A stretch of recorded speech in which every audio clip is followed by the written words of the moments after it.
can't stay late playing on my video game. You got things to do. You need to wake up early and read the morning news.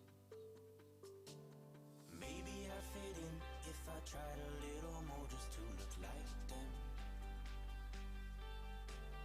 Maybe I'd fit in if I tried a little more just to act like them. Play my video game.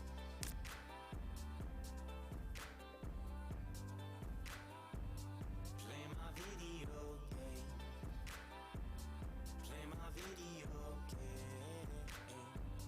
Play my video game.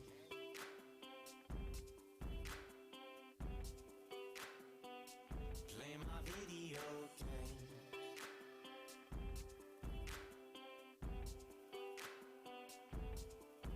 They say, hey, I can't spend all my money on my deadbeat friends. They need things to do. They need to go out and look for jobs, and you do too. Maybe I'd fit in if I tried a little more just to look like them. Maybe I'd fit in if I tried a little more just to act like them. Play my video game.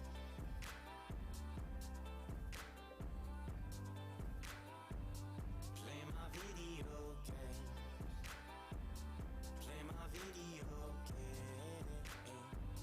Play my video game. Maybe I'd fit in if I tried to look like them. Maybe I'd fit in if I tried to be like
Welcome into Boise State Esports, and it's going to be a very special night. I am your host, Michael Fisher, and we are being joined by a very special guest, being joined by Red Vortex, a student at DeSales University. Thank you so much for joining us, Red Vortex.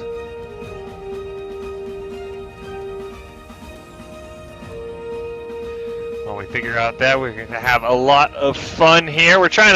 We have a new person on, so production is still working on it. So while we get with that, it is going to be very special tonight. It is a 4-team tournament. We have Michigan Tech, St. Clair, DeSales, and Boise State University in Overwatch here tonight. A 4-team tournament. Should be a lot of fun, and as you can see on the screen, we have a special guest with Red Vortex there.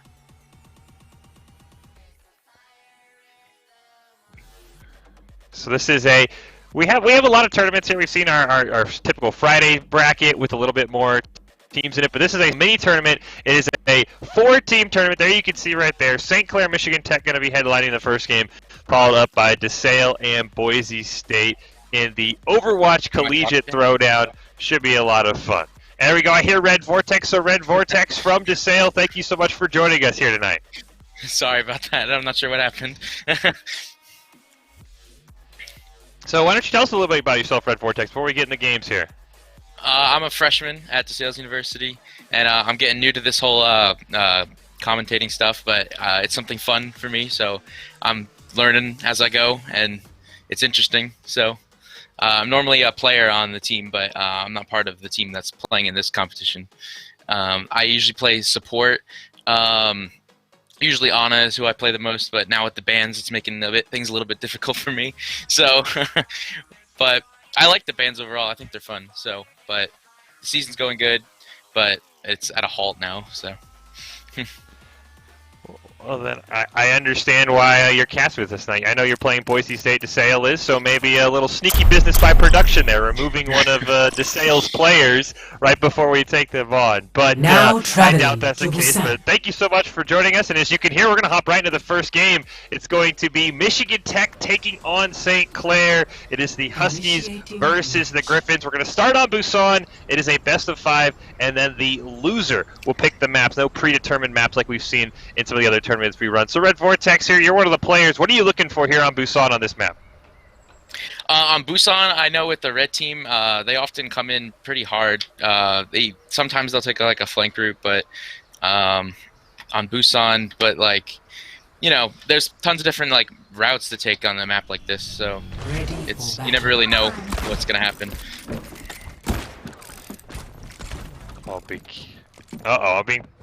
I'm being told that we're going to see something strange here in the open, so we've got to keep our eyes peeled for something. Looking at the comp, I don't see anything too unique quite yet, but you never know.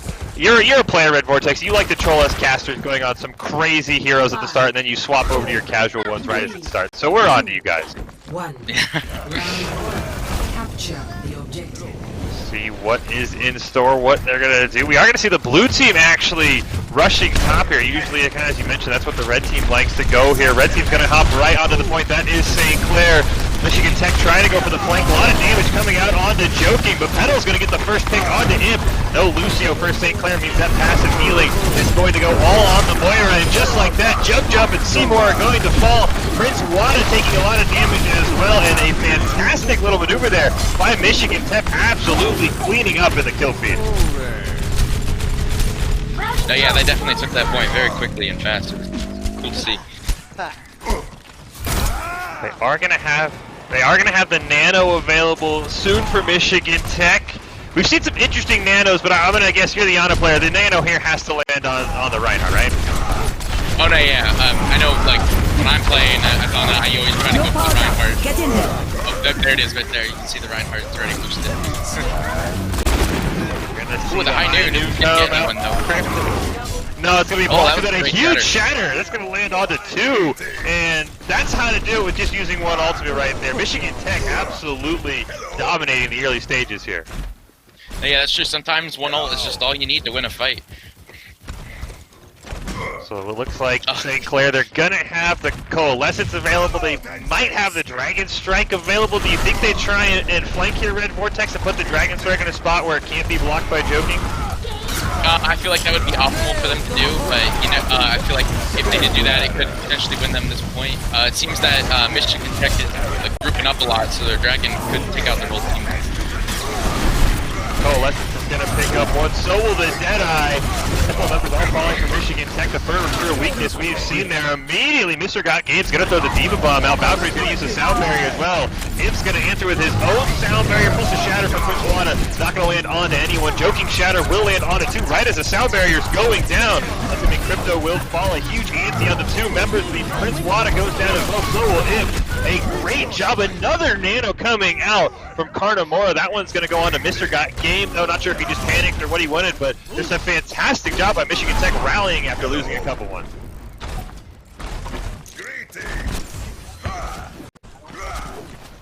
So how do we see St. Clair win this one, Red Vortex? This is probably the last fight they could afford to take.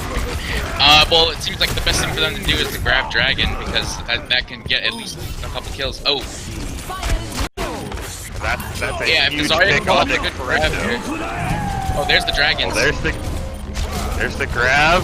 The Dragon Strike is going to miss, unfortunately, there. Jump not on the point, but he's going to have to jump there eventually as his teammates are going down. He's the only one holding on to it. He's going to fall, and that should be enough. Just an excellent start. It's unfortunate the Reinhardt Prince Wada barely misses it. So a great job by Michigan Tech. They've really dominated that game, Red Vortex. So what does St. Clair need to change for game 2? 2-0. I feel like they need to learn to kind of do like a different flankers. They seem to go down the middle every single time, and it's just like they caught onto it, and you know what I'm saying? Yeah, I mean, and really this is what we see in these control game plays. Whenever you get the point first, you usually have the ultimate advantage, and Michigan Tech they had every ultimate they needed, and St. Clair was sort of battling from behind. So I really think if St. Clair loses another first fight, I'd be hard-pressed to see them winning that second map. 5, 4, Oh, yeah, true. 3, 2, Alright, so as we go to the second map on Busan, what are you looking for here, Red Vortex? objective. I feel like high ground is always a good thing on this part of the map, especially that whole bridge area above the point. So if St. Clair can utilize that high ground, I feel like they'll be able to win this fight because they keep going through the middle, but they can go through the middle still and take the high ground, and I feel like that's the advantage here.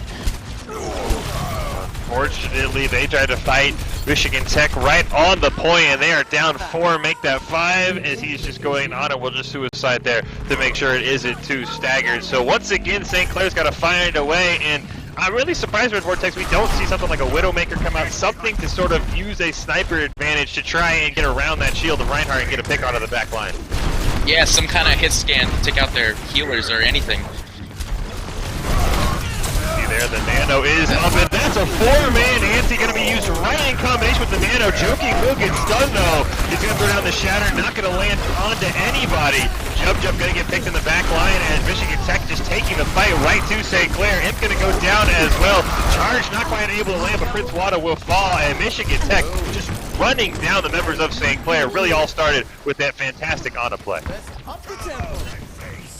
No, yeah, it did. The ante is always huge, something like that.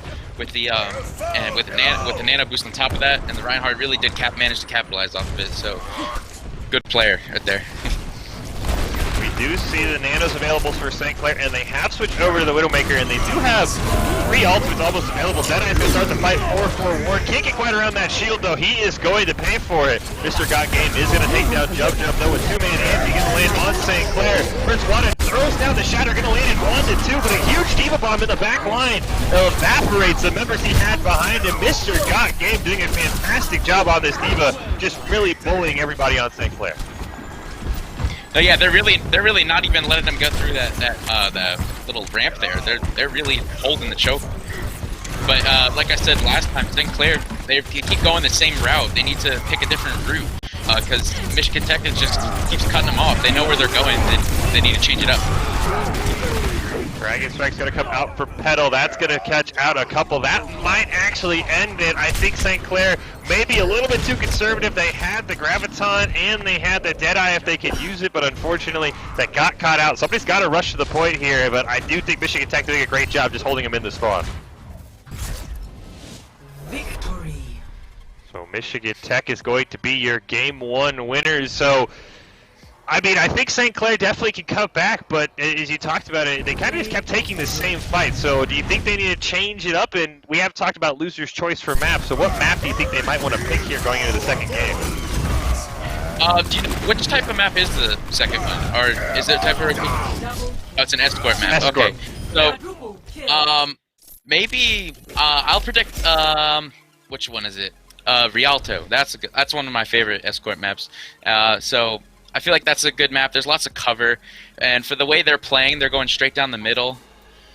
Oh, it's a hybrid map. Sorry. I guess a good map. Kings Row is a good one too. There's lots of cover there.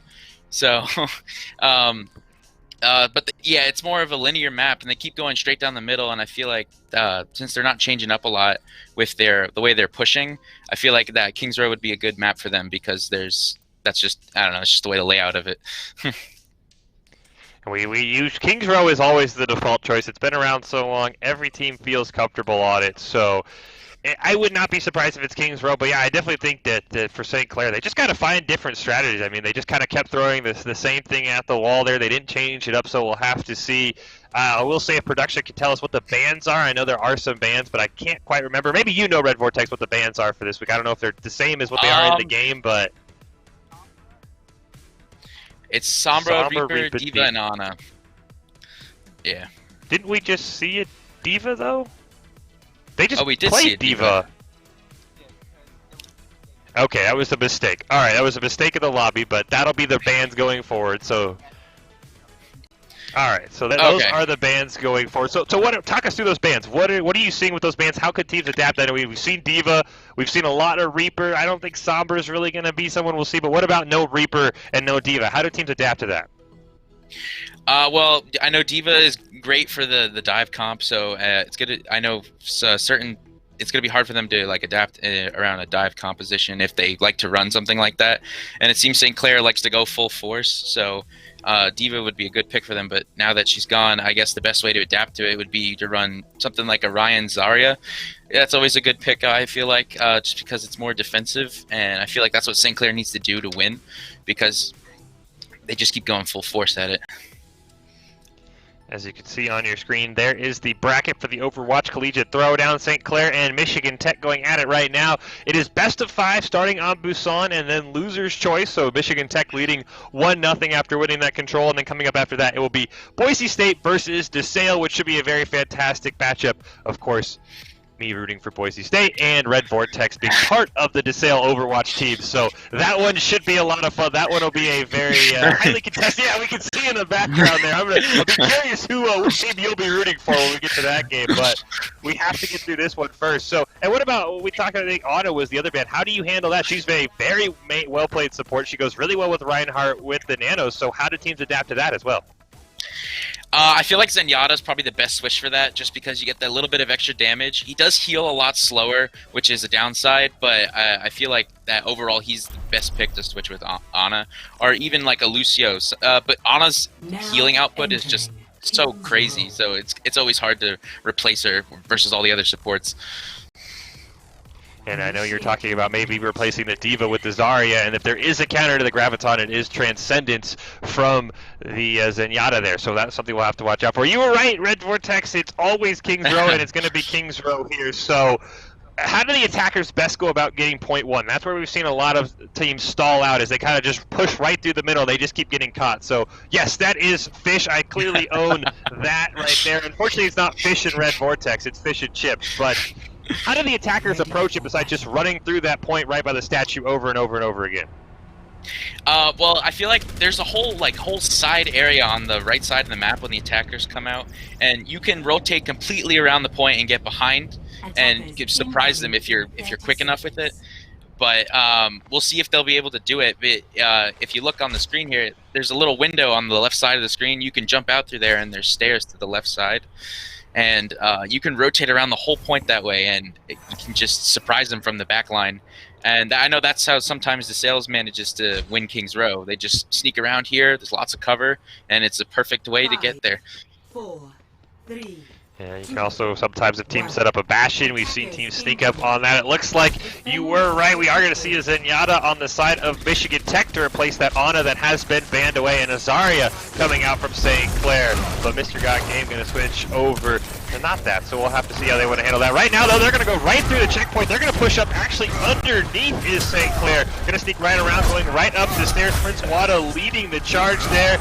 Now they're going to go around for the flank. He's going to get the Orb of Discord, just blocking some damage for now, but eventually they are going to go for that full flank that Red Vortex talked about. They're trying to put some chip damage on for now, though. They are the ones taking all the chip damage. You can see the ultimate charges, everything but the Coalescence, which is just another ability, already much higher for the side of Michigan Tech. Now Prince Wada is going to jump down, going to throw out the flamethrower, not going to land onto anybody there. Can't find a charge target. The shield is dropping very low. Coalescence immediately going to be used there by Justin. As soon as it comes up, was not able to get a big immortality field. Is going to go down from Valkyrie, holding on very long there. Finally, Kanamura and Forewarn are going to go down. So will Mr. God Game. So you talked about it, Red Vortex. It's an excellent flank strategy, and it pays off. No, yeah, it definitely did. The Reinhardt on there on St. Clair's team, his shield was always so close to breaking, but it never did. That was impressive that he never managed to let it break. He is going to have the Shatter available as well if they want to go ahead and just sort of rush the point. We've seen teams try and carry that momentum on one point all the way to the second one. For now, though, he's just swinging his hammer back and forth just for fun. We do have the Gravitic Flux and the Implication Matrix available, so who do you like in this next fight with a couple of ultimates up on each side?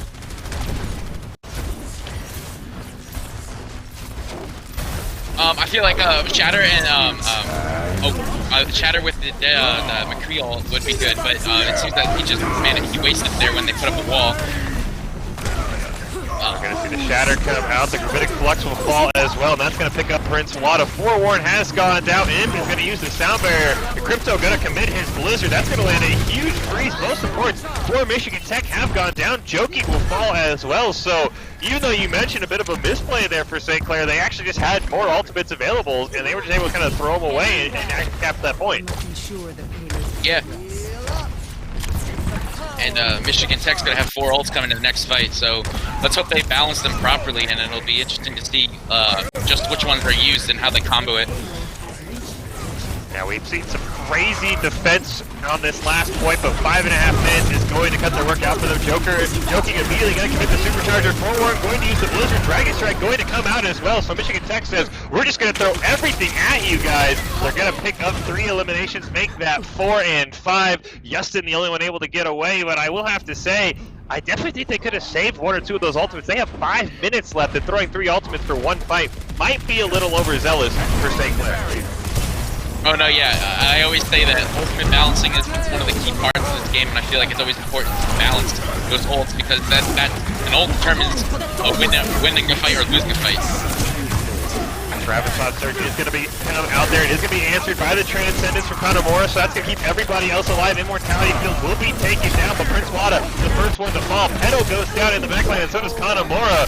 Teams are trading back and forth. No tanks alive for the side of St. Clair, but there's no damage up for Michigan Tech, even though then they will still commit the Amplification Matrix. We'll see who's going to do any damage for them. Right now, Valkyrie, the only one doing what he can. Immortality Field going to come up. Jump, unfortunately falling off the edge. Valkyrie will fall, but the respawns are coming up. This is why it is so hard sometimes to get that 3rd point. If you stagger the respawns, you just aren't able to get a solid push. Right now, St. Clair, though, able to keep going. Jump has gotten back to the point. Mr. God Game, the last one alive. Nobody's stopping the payload on the side of Michigan Tech. Nobody was there. 5 people up, and they just left the payload push. That was incredible.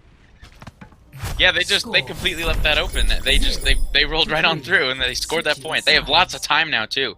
If Michigan Tech manages to capture all the way through, St. Clair will have a lot of time for the tiebreaker rounds. So. Yeah, that was incredible. That I've never seen that where there's 5 people alive and nobody gets to the point in time. But yeah, 4 minutes, that's going to be a lot of time. Michigan Tech has their work cut out for them, and we talked about it. They just threw all these ultimates in a fight. They won, and they say, hey, we have 5 minutes left to defend, and after that, it really wasn't much of a defense. No, yeah, definitely. They steamrolled, basically. They're going right on in. They were like, this is our point, we're taking it. Do you think we're going to see any comp changes from either side here? Do you think we'll just see about the same as what each team ran there? I feel like it should stay the same. I don't really see why anyone should really necessarily change. Maybe Zenyatta would change to Baptiste. That's about it. But I feel like other than that, though, there shouldn't be many other changes. We will have to see. So St. Clair capturing all 3 points in 4 minutes. So they're going to have a very nice time chunk there if we do head into overtime. And I'll be curious to see how Michigan Tech wants to handle it. You talked about it, Red Vortex. They didn't quite use the window strat that you talked about, but they still did basically flank, go around the statue, and then went all the way around. I'll be very curious to see if Michigan Tech wants to take the same strategy here. Oh yeah, it's always it seems like they're going in through the house, like I mentioned before. This is a route I usually take when I'm playing with my friends through the theater. I'm right. I'm more shocked right now about the offensive Torbjorn that Michigan Tech is bringing out here. Trying to looks like they're going to hop right onto the point. They want Torbjorn to be on the back, set up a turret in a spot that's going to be hard for St. Clair to find out. Jump going to be taken out there by Petal. He'll win the battle of those snipers. Meanwhile, there is a flanking Torbjorn in the back line, but it might not even matter. As Joking is there, nobody on the point. Finally, they see him out. He's not quite able to get a tick. They're able to take down his turret and Mr. Got Game. So a near great push, but unfortunately, I don't know if the flanking Torbjorn was the best strategy there for Michigan Tech. Yeah, I'm not sure about it either. I personally never really prefer Torbjorn, and like when I'm playing competitive or anything.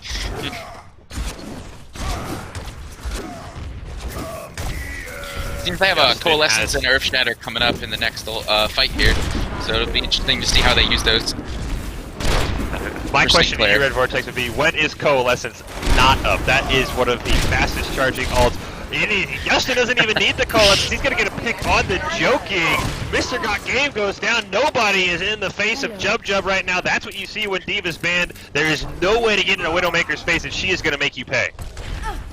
No, yeah, well, like the dive comp, like without Diva, it's just hard to get rid of snipers like Hanzo or a Widowmaker.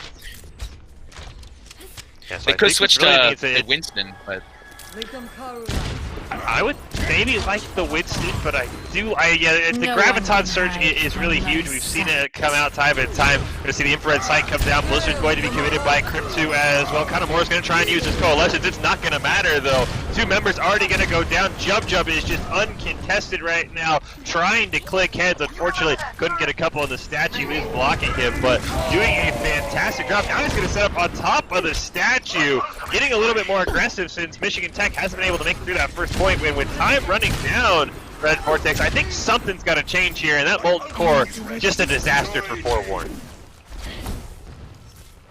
No, yeah, I feel like they should switch off the Torbjorn. I feel like maybe a shield breaking type character would be good for that, or a hit scan even, just to get rid of that Widowmaker. But it's always hard to fight a Widowmaker with another sniper, because it all comes down to whoever clicks faster. Well, they are going to have 3 ultimates on each side going to be available. Seymour very, very close. Joking's going to open with the Shatter, not going to land on anyone. Dragon Strike going to come out, will be answered by the Coalescence and the Sound Barrier. Graviton Surge going to be committed by Seymour as well. Doesn't look like it landed onto too many people, but Valkyrie, Forewarn, and Petal will go down. So will Mr. Got Game with Crypto committing to Blizzard. And that is just going to be so hard for St. Clair. Not only did they use their only 2 ultimates, but St. Clair still has the Shatter available for this last fight.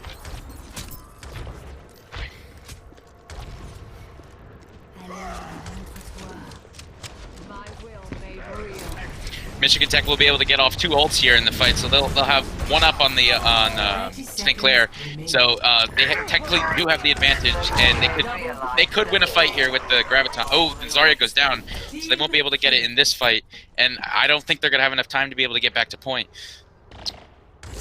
I didn't see it quick enough. I think that was either a 5 or a 6-man Shatter by Prince Wada that absolutely turned that fight around. That's a huge pick on Kanamora as well, so they're not going to have that only ultimate they have available as they're pushing onto the point. They are going to see Petal trying to get in the face of Jub just doing a fantastic job as we go down here into overtime. Mr. Got Game is able to get the Graviton out. Unfortunately, it didn't land on the Jub, and he is making the team pay. Kanamora commits the Coalescence, trying to rush onto the point.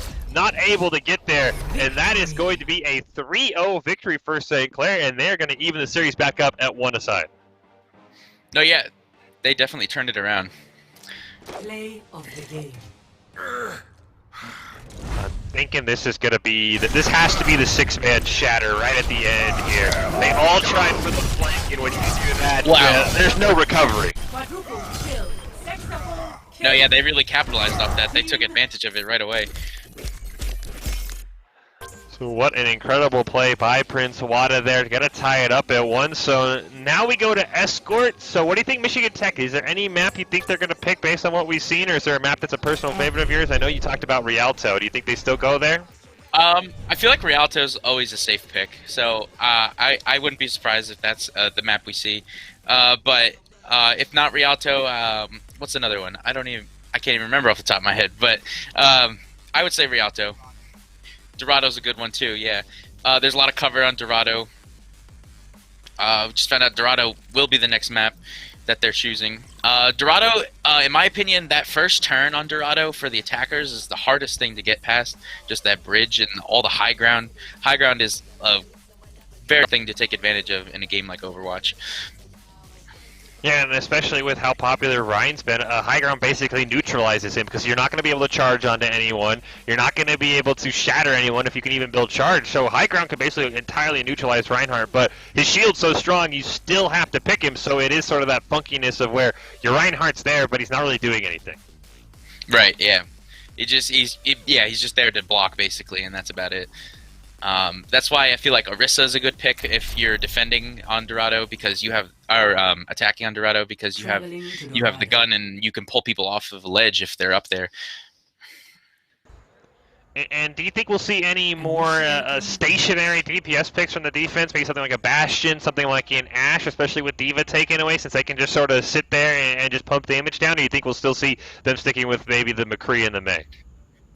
I feel like it would be smart to take advantage of a character that can do a lot of damage by standing still because, like, D.Va's banned, so the dive comp just isn't there, so it's smart to do something like that because you can just completely take advantage of the other team. You are watching the Overwatch Collegiate Throwdown, a 4-team little mini tournament we're putting on here on a Thursday right now, watching Michigan Tech taking on St. Clair in a best-of-5. The teams are tied up at one side as we head to Dorado. And coming up after this, we will have our game between DeSales and Boise State. This is Fish and Red Vortex, a player on the DeSales team who is joining us tonight for the cast. So it's been a lot of fun so far. There's definitely more Overwatch to go, and it looks like for now we have a Bastion on the low ground, which is something crazy.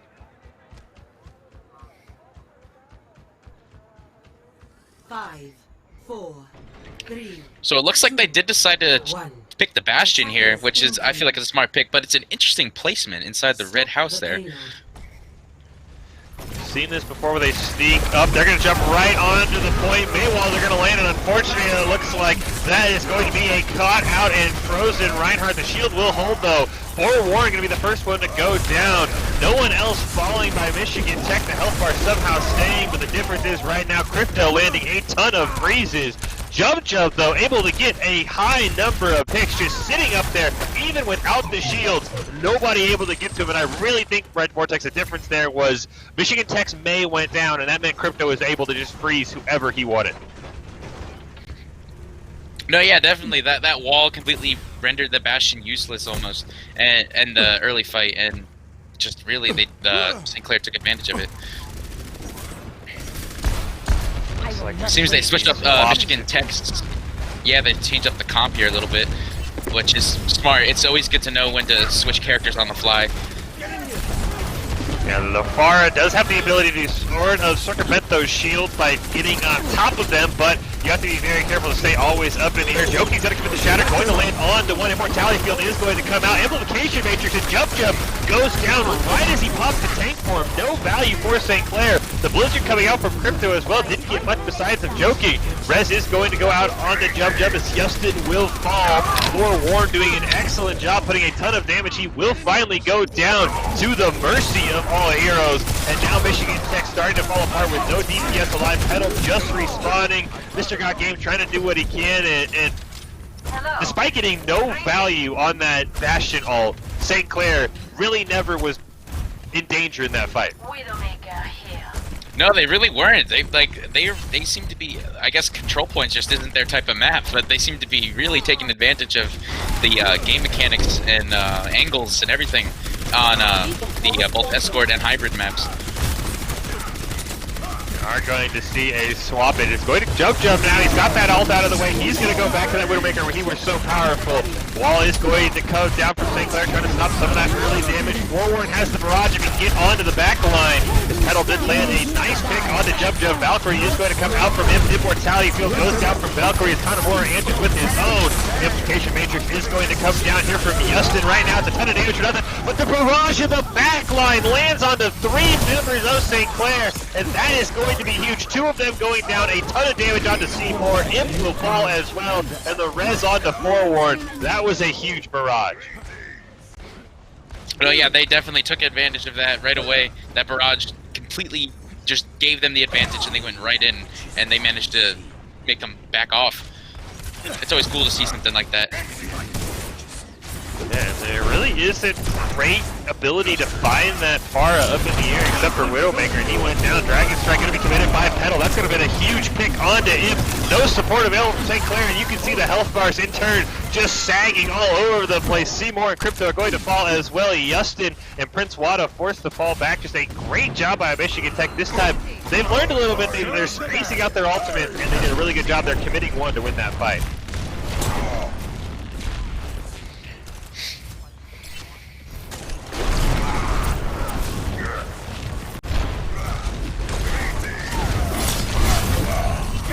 They got 2 ults. Michigan Tech has 2 ults coming up in this next fight here. Both of them going off, and could completely stop this with their Blizzard.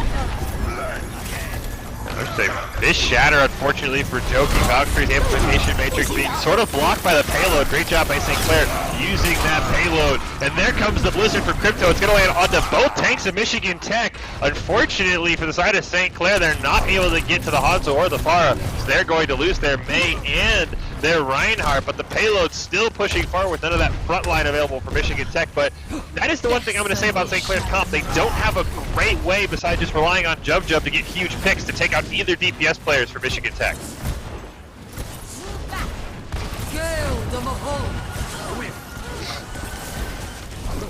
We're going to see Justin commit the Coalescence there, try to do what he can. Petals once again getting his snipe out on the Jub. We are going to see Disregard game use the Gravitic Flux. It will take down Seymour. Prince Wada dropping very low, so is Crypto. A freeze though, stopped by the Immortality field. Unfortunate Forewarn, the barrage does miss on everybody. Crypto gets a great pick. The one downside of Pharah, when she ults, she is completely stationary. It makes it very easy for every character in the game to take care of her. And now with that Pharah down, especially with the Mercy going down, and now Joking falling, Michigan Tech just like that. One Pharah missed ult, and they completely lost every advantage they had. Yeah, they did, like, right away. But it was amazing that St. Clair managed to push right through that. But they're going to have a lot of trouble coming up in this next fight. Almost every ult is open for the Michigan Tech. They just don't have Grab or the Torbjorn ult. So it'd be interesting to see how they balance them out, and hopefully they don't all push Q at the same time like they did on the last map. Yeah, I'll see if they space it out. I'm not sure I'm a fan. But well, just like that, they're gonna actually hit the Drag Strike and the Valkyrie. Blizzard comes down from Crypto, gonna get a freeze onto 3 members of Michigan Tech, and they are all going to go down. Nobody lost yet for St. Clair. Now the Graviton Surge is gonna come out, and unfortunately, is it going to matter that there was a Reinhardt shield blocking all the damage? They are all going to fall. We'll see if anyone can get to the point. A great snipe onto Connemora. The point just now barely contested by the Wrecking Ball coming trying to stall out. Connemora is going to go down. Sound Barrier and Coalescence both committed. Now Valkyrie trying to use the Implication Matrix right at his spawn to increase his team's damage, but it's not going to matter. St. Clair really just never stopped rolling, and they're going to get a 3-0 start to this game. 0 to 3. Switching. No, yeah, definitely. They went right in. They were aggressive, and like it was a problem on the first map that they were going in too hard. But it seems on these maps it's good because they're managing to play a little bit far forward, and they just bring the payload up while everyone's backing off from the other team, and it's working, obviously. So let's hope they keep doing it on defense, I guess. Yeah, I will say the DPS choices for for Michigan Tech are really what confused me. I don't know if they just have somebody who's very comfortable on Torbjorn. I don't know if they like to play a lot of Reaper, but they keep bringing out this Torbjorn, and it doesn't seem to work. And almost every time they brought out Torbjorn, they have just been absolutely eviscerated. Yeah, I'm not really sure what the ideology is behind it, but maybe something interesting will happen eventually. I'm not too sure, but if I was playing, I would be yelling at my teammate to switch off right away. Oh well, something interesting has to happen very soon for Michigan Tech, as they're in danger of being up against match point for St. Clair. We do see it looks like a Bastion is there, and I couldn't quite see what the other DPS choice is there. I'll be curious to see if we're going to see another red house strat. We saw that earlier, but no, it looks like now we're going to just be camping right on the spawn, trying to bleed out as much time as possible. Immortality Field actually already committed while they're in the spawn there, so doing a great job. Looks like a freeze going to land on that Reinhardt, and he's going to get caught out with the perfect May wall to block his retreat, and Jokey going to go down. Forward will fall as well. Jump doing an excellent job this time on the McCree, putting a ton of damage, and this has just been a great strategy where they just kind of try and burn as much time off as possible, and they aren't even letting Michigan Tech out of the spawn. They haven't even touched this cart yet, and it was interesting to see the Sigma was on the top by himself. I wasn't really sure what that was, but whatever St. Clair's doing here, it's really working. They're playing aggressive, and they're not letting them touch it. So far, the Immortality Field has to be committed by Valkyrie. Once again, it is going to fall, and even now, Forewarn is just able to get a pick onto Prince Wada just before the Shatter came up. Valkyrie's still going to go down, so it is a 1-for-1, but it does look like St. Clair's starting to lose a little bit of that advantage, so they will decide to fall back with a couple of eliminations. But that was the whole goal of that strategy there, Red Vortex. Just stall them out for as long as possible and bleed off more and more of that clock. Yeah, and it worked. I mean, they already lost about a minute there, and they're just starting to get the cart moving now. We are going to have the Shatter available for St. Clair. They did use the Coalescence, I think, maybe a little bit reckless on that one, but as we talked about, it's just such a fast-charging ability. Hanamura had to commit the Valkyrie, though, so that's going to be on cooldown as well. So I think this is going to come down to which Shatter is going to be more effective. We've seen a couple of huge ones, but we've also seen a couple of lackluster Shatters. So I think whichever Ryan lands a bigger Shatter probably is going to win this fight. No, definitely. It's just depending on how many people go down, and if the team's going to manage to take down the people who are down. And here comes Graphitic Flux here. See if he can get the Flux maybe. Got a pick onto Imp, so that's going to be huge for the side of Michigan Tech. There's the Shatter for Prince Wada, and it's going to miss. Bob picks up a double kill on the backline, and Joking this whole time has been able to hold on to his. So even with the slow start, Michigan Tech able to build up those ultimate charges, and they really have not stopped pushing after getting those couple of early picks and making St. Clair retreat. So maybe a bit too aggressive that time for St. Clair. Maybe just a little bit, yeah. But like I'm saying before, it doesn't seem like they really know how to adapt, and they just keep going forward. I guess that's their strategy, and I mean, it has been working, and they are stalling them a bit longer than they were on the other side. So I will say we are critical of the DPS choices for Michigan Tech, especially with the Torbjorn. Well, forewarned, he has swapped over to the Ashe, and he has been absolutely bonkers. He got Bob up immediately, has gotten a couple of picks. Unfortunately, he will go down to see more. Dragonspike going to be committed by Petal. The rest is going to go on to forewarned, but the rest of the health bars are dropping very low. Committing Flux and the Sound Barrier both going to come out. Immortality Field not able to keep anyone alive. As soon as it falls, both tanks fall down. Valkyrie will go down, so will Petal. So St. Clair doing a fantastic job committing all of their ultimates. They win in that fight, but now they've got to be careful with the Shatter up on the other side. It seems like St. Clair's Reinhardt is almost close. He's very close to getting his up again too. So that can help St. Clair defend this point here if they use it properly. The Shatter available.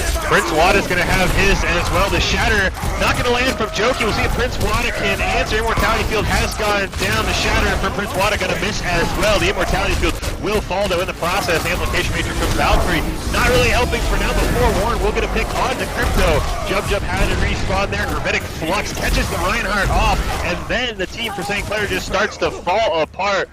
What a great job, and that even included I'm guessing it was a fat finger. Katamura popped the Valkyrie before anyone was even fighting, so great job by Michigan Tech to rally around a fat fingered ultimate. Yeah, definitely. I always say that, like, making decisions like that on the fly, just push in when something happens, is always important.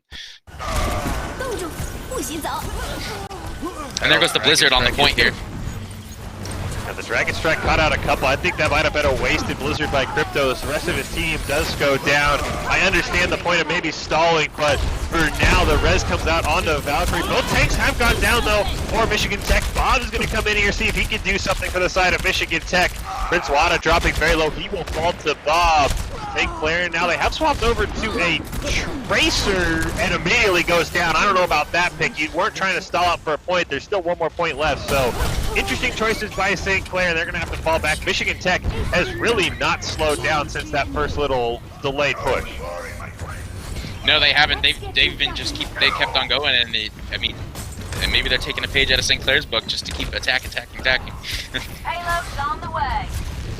Game maybe tried to flank there, did get found out. Also, Katamura has had some very great reses here. Cool, that's going to be used by Yustin as Mr. Got Game is in the back line. Katamura is going to commit that Valkyrie. A 4-man shatter is going to land onto St. Clair. They might not even need this amplification matrix as 3 members of St. Clair have gone down.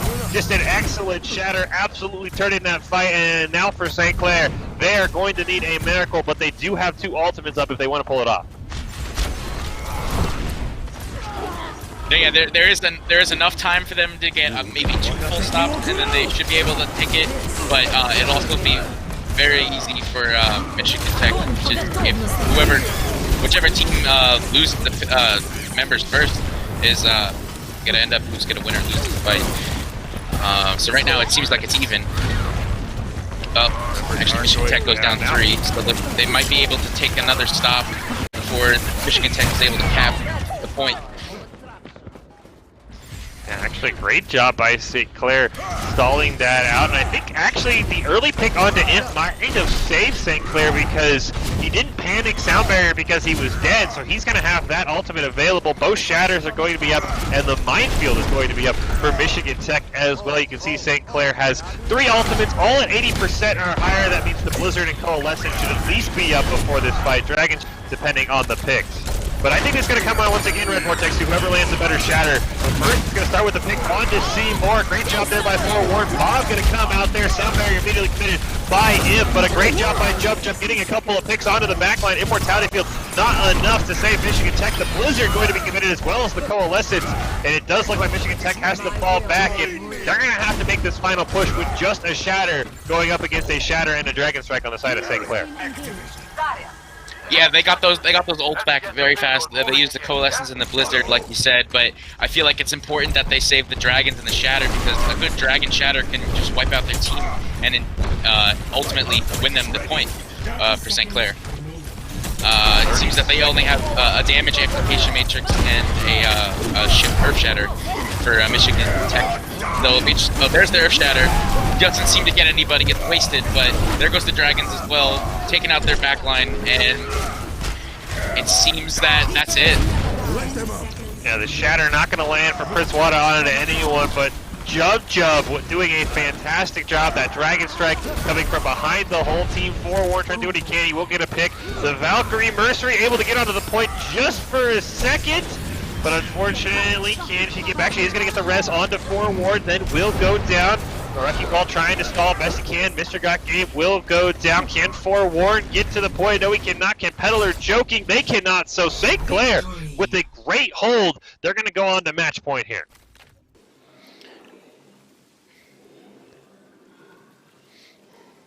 Play of the game. A Moira play of the game, of course. I'm gonna guess this is just Coalescence and looking places.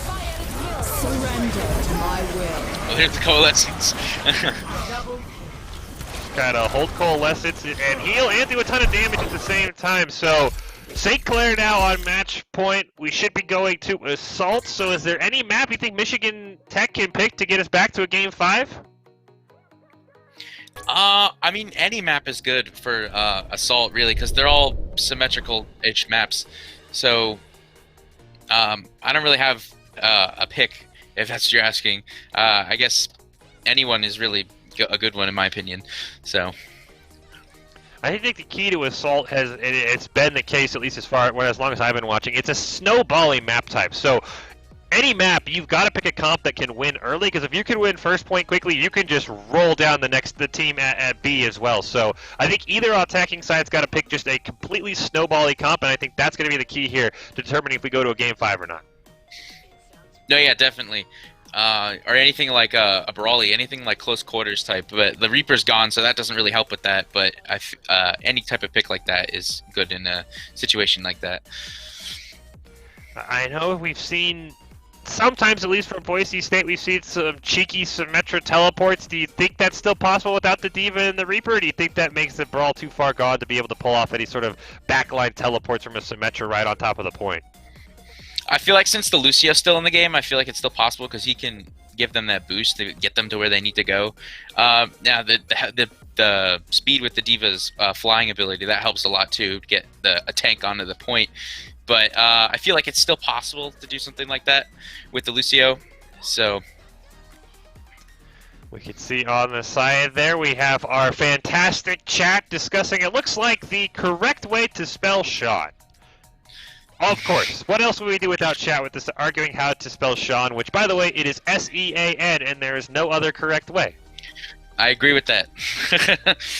Thank you. Thank you. I'm a big Scene Sean fan, so chat is going to have to deal with the fact that their version is incorrect. I'm not incorrect, Bonbon. It is Scene. It is S-E-A-N. That is the only correct way to spell Sean. It just seems way cooler. You're like, is your name Scene? They're like, no, it's Sean. And you're like, mind blown. That's not how the English language works, but we'll roll with it. The only Sean I know spells his name that way, so that's why I agree with you. As we head on to this point here, and this is one of the most interesting Assault maps as we'll take a look at the giant robots here, because first point, there's one way to get there. And if you can control that as defense, especially with the high ground, it's just so hard to push that first point, and it really kind of neutralizes the snowballing aspect of Assault. No, yeah, it definitely does, yeah. Do you have any comps you like on either side, Hiller, that you might lean towards? For Volskaya, I feel like as a defender, it's always good to run a double shield type strat, or a Ryan Zarya, something like that, which it seems like they're doing here, a Ryan Zarya, a high sustain type of composition. And for attack, you can really run anything. Reinhardt's always a good pick, but I feel like for attack, it changes depending on what's going on in the fight so rapidly that you can't really just pick one thing.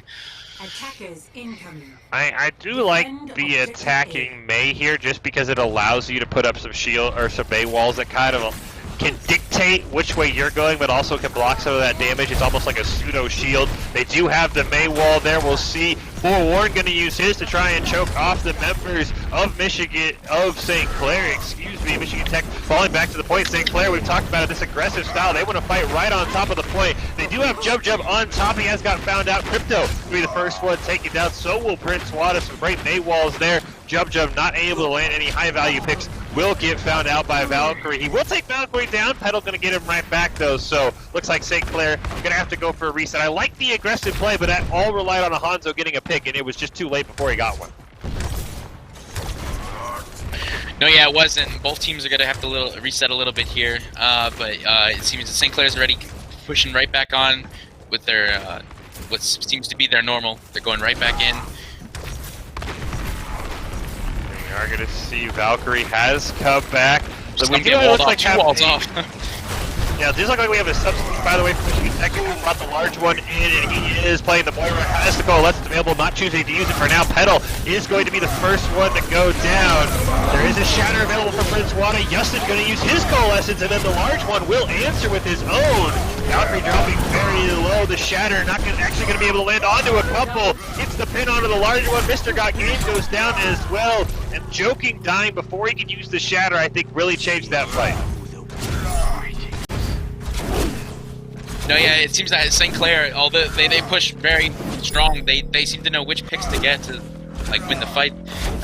They take out the little guys first, and then that's it. The composition just crumbles, and then just like that. Jump, Yeah, Jub already went up there.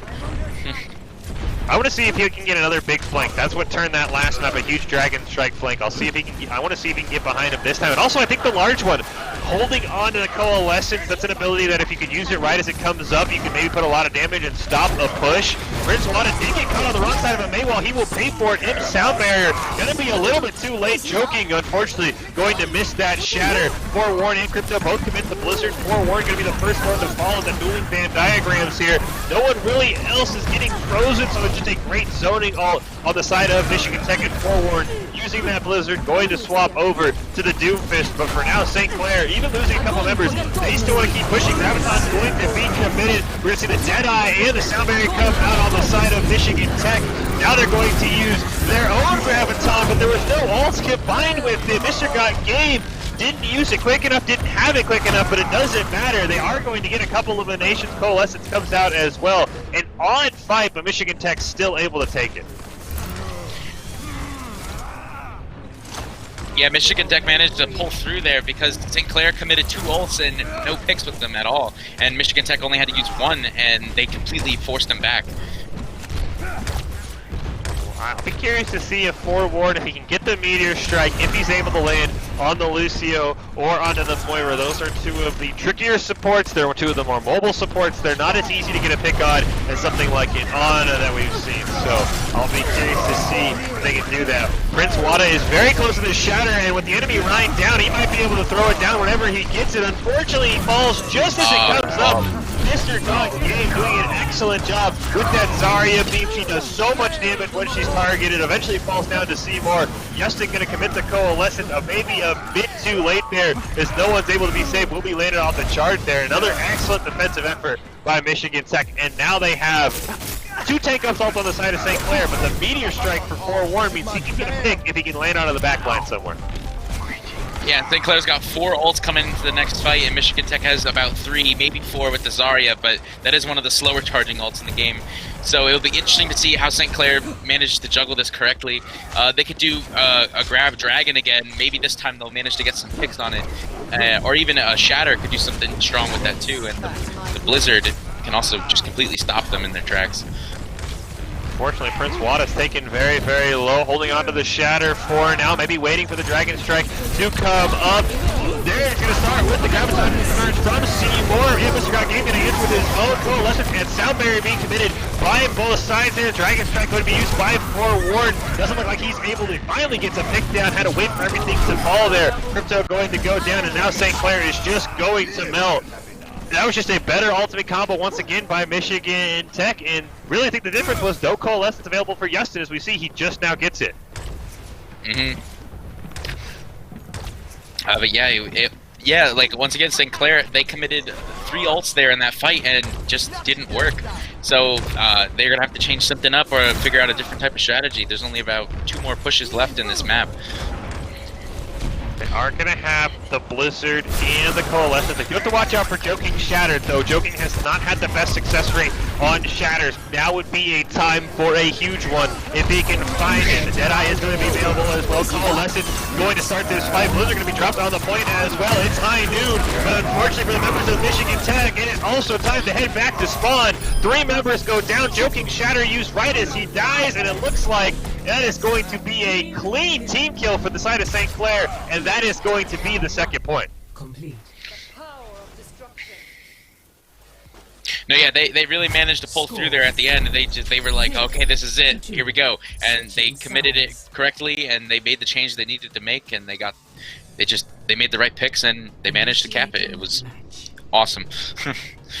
Now there is an opening here for Michigan Tech. There was only 1:10 left on the clock, so if they're able to snowball a bit quicker on that first and second point, really that second point is where things kind of died down for St. Clair. They could force overtime and have more time available. So do you have a certain comp that you think might be snowballing enough to rush this down, or do you just think they're going to go what they're comfortable with and what they maybe ran last game? I feel like it's smart to go with what they're comfortable with because I know most players don't really have room to switch and stuff like that, but if they do switch, I feel like it could also help them win the fight. But if I was playing, I would stick with what I'm comfortable with, just because I know that that's what can win a fight. Curious to see also how St. Clair wants to set up their defense. Maybe get somebody up on top of that little building right by the point, sort of neutralize the effectiveness of that Reinhardt, because you know where they're going. They've got to go through that centralized checkpoint. There's not another way around it unless you're a character with flight or the ability to climb up walls. So I think this really is going to come down to a great execution for Michigan Tech. They've got to have a plan, and they've got to know exactly where they want to push. They can't be sort of lollygagging around at this checkpoint, at this first little choke point, trying to figure out the best way to attack. No, yeah, and waiting is always a killer in a game like this. You just gotta think so fast. You have to be ready to make a move immediately. They seem to know what they're doing. They know their map. They're rotating around like they did on King's Row. They're just finding the best cover so that they can get to the point with minimal damage. They don't seem to be together though. It looks like that. I mean, there's the Doomfist. He's in the back line. He wants to try and land a flank. It does look like there is somebody right below him. If he can find that soldier, which is definitely an interesting choice for Jub Jub. He's been doing such an excellent job on snipers, and it looks like that is the goal. Forewarn is trying to find Jub Jub right now. Now it looks like his team is going to meet him all the way around. All they've really managed to do is build up ult percentages on both sides. We do see the coalescence almost equal there, but Prince Wada is going to be the first one to fall. Mr. Got Game will answer though, and so will Petal. With Petal down, there's a little bit of a lack of damage on the side of Michigan Tech. Forewarn, really more of a solo damage dealer. We'll see what he can do. Triumphing very low right now. Valkyrie going to be the next one to go down here. Joking will fall as well. So I think Michigan Tech, as it looks like they might just have some bodies drop here. No, they will reset. I like the flank strat, but that relied on Forewarn finding somebody, and the problem was he never did. Yeah, it did cost them a lot of time.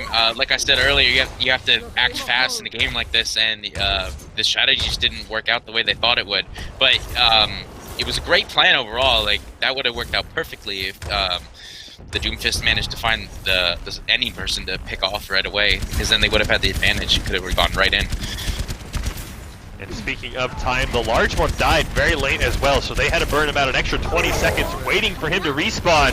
Gonna get a 3-man stun onto St. Clair, not gonna be able to do anything with it. Now Mr. Got Game is gonna be the first one to fall. Deadeye is going to come out for Petal. He's in the back line, so he is gonna be able to get 2 huge picks onto the side of St. Clair. The large one gonna get Coalescence, comes out from Yustin as well. It's going to use his sound barrier. Shatters being traded back and forth. 2-man gonna land on the side of St. Clair. Valkyrie does have the sound barrier available as well, but if he can hold on to it, that would be huge for the second point push of Michigan Tech. They are all on the point. Meteor Strike gonna come out from Forewarn, trying to find somebody on the back line, decides just to use it onto the point as well. Now he's gonna jump in, takes down Prince Wada and Imp, but a great job by Michigan Tech to get that point and to hold on to the sound barrier by Valkyrie. It's the only ult they have up, and they're gonna need it if they're gonna push the second point and force overtime. No, yeah, definitely. St. Clair has 3 ults coming ready for the defense here, and they only seem to have a sound barrier. That's it. If they can hold back a little bit and pick off, then they'll be able to get charge ready, and they can go full in. And there's the grab from the St. Clair. Wow, that was just an excellent grab, and a great job by St. Clair, only using 1 ultimate. I'm surprised Valkyrie didn't commit his sound barrier there, but I guess you could say they were able to sort of bait that out. With 3.5 minutes left, that's maybe a fight you could take there.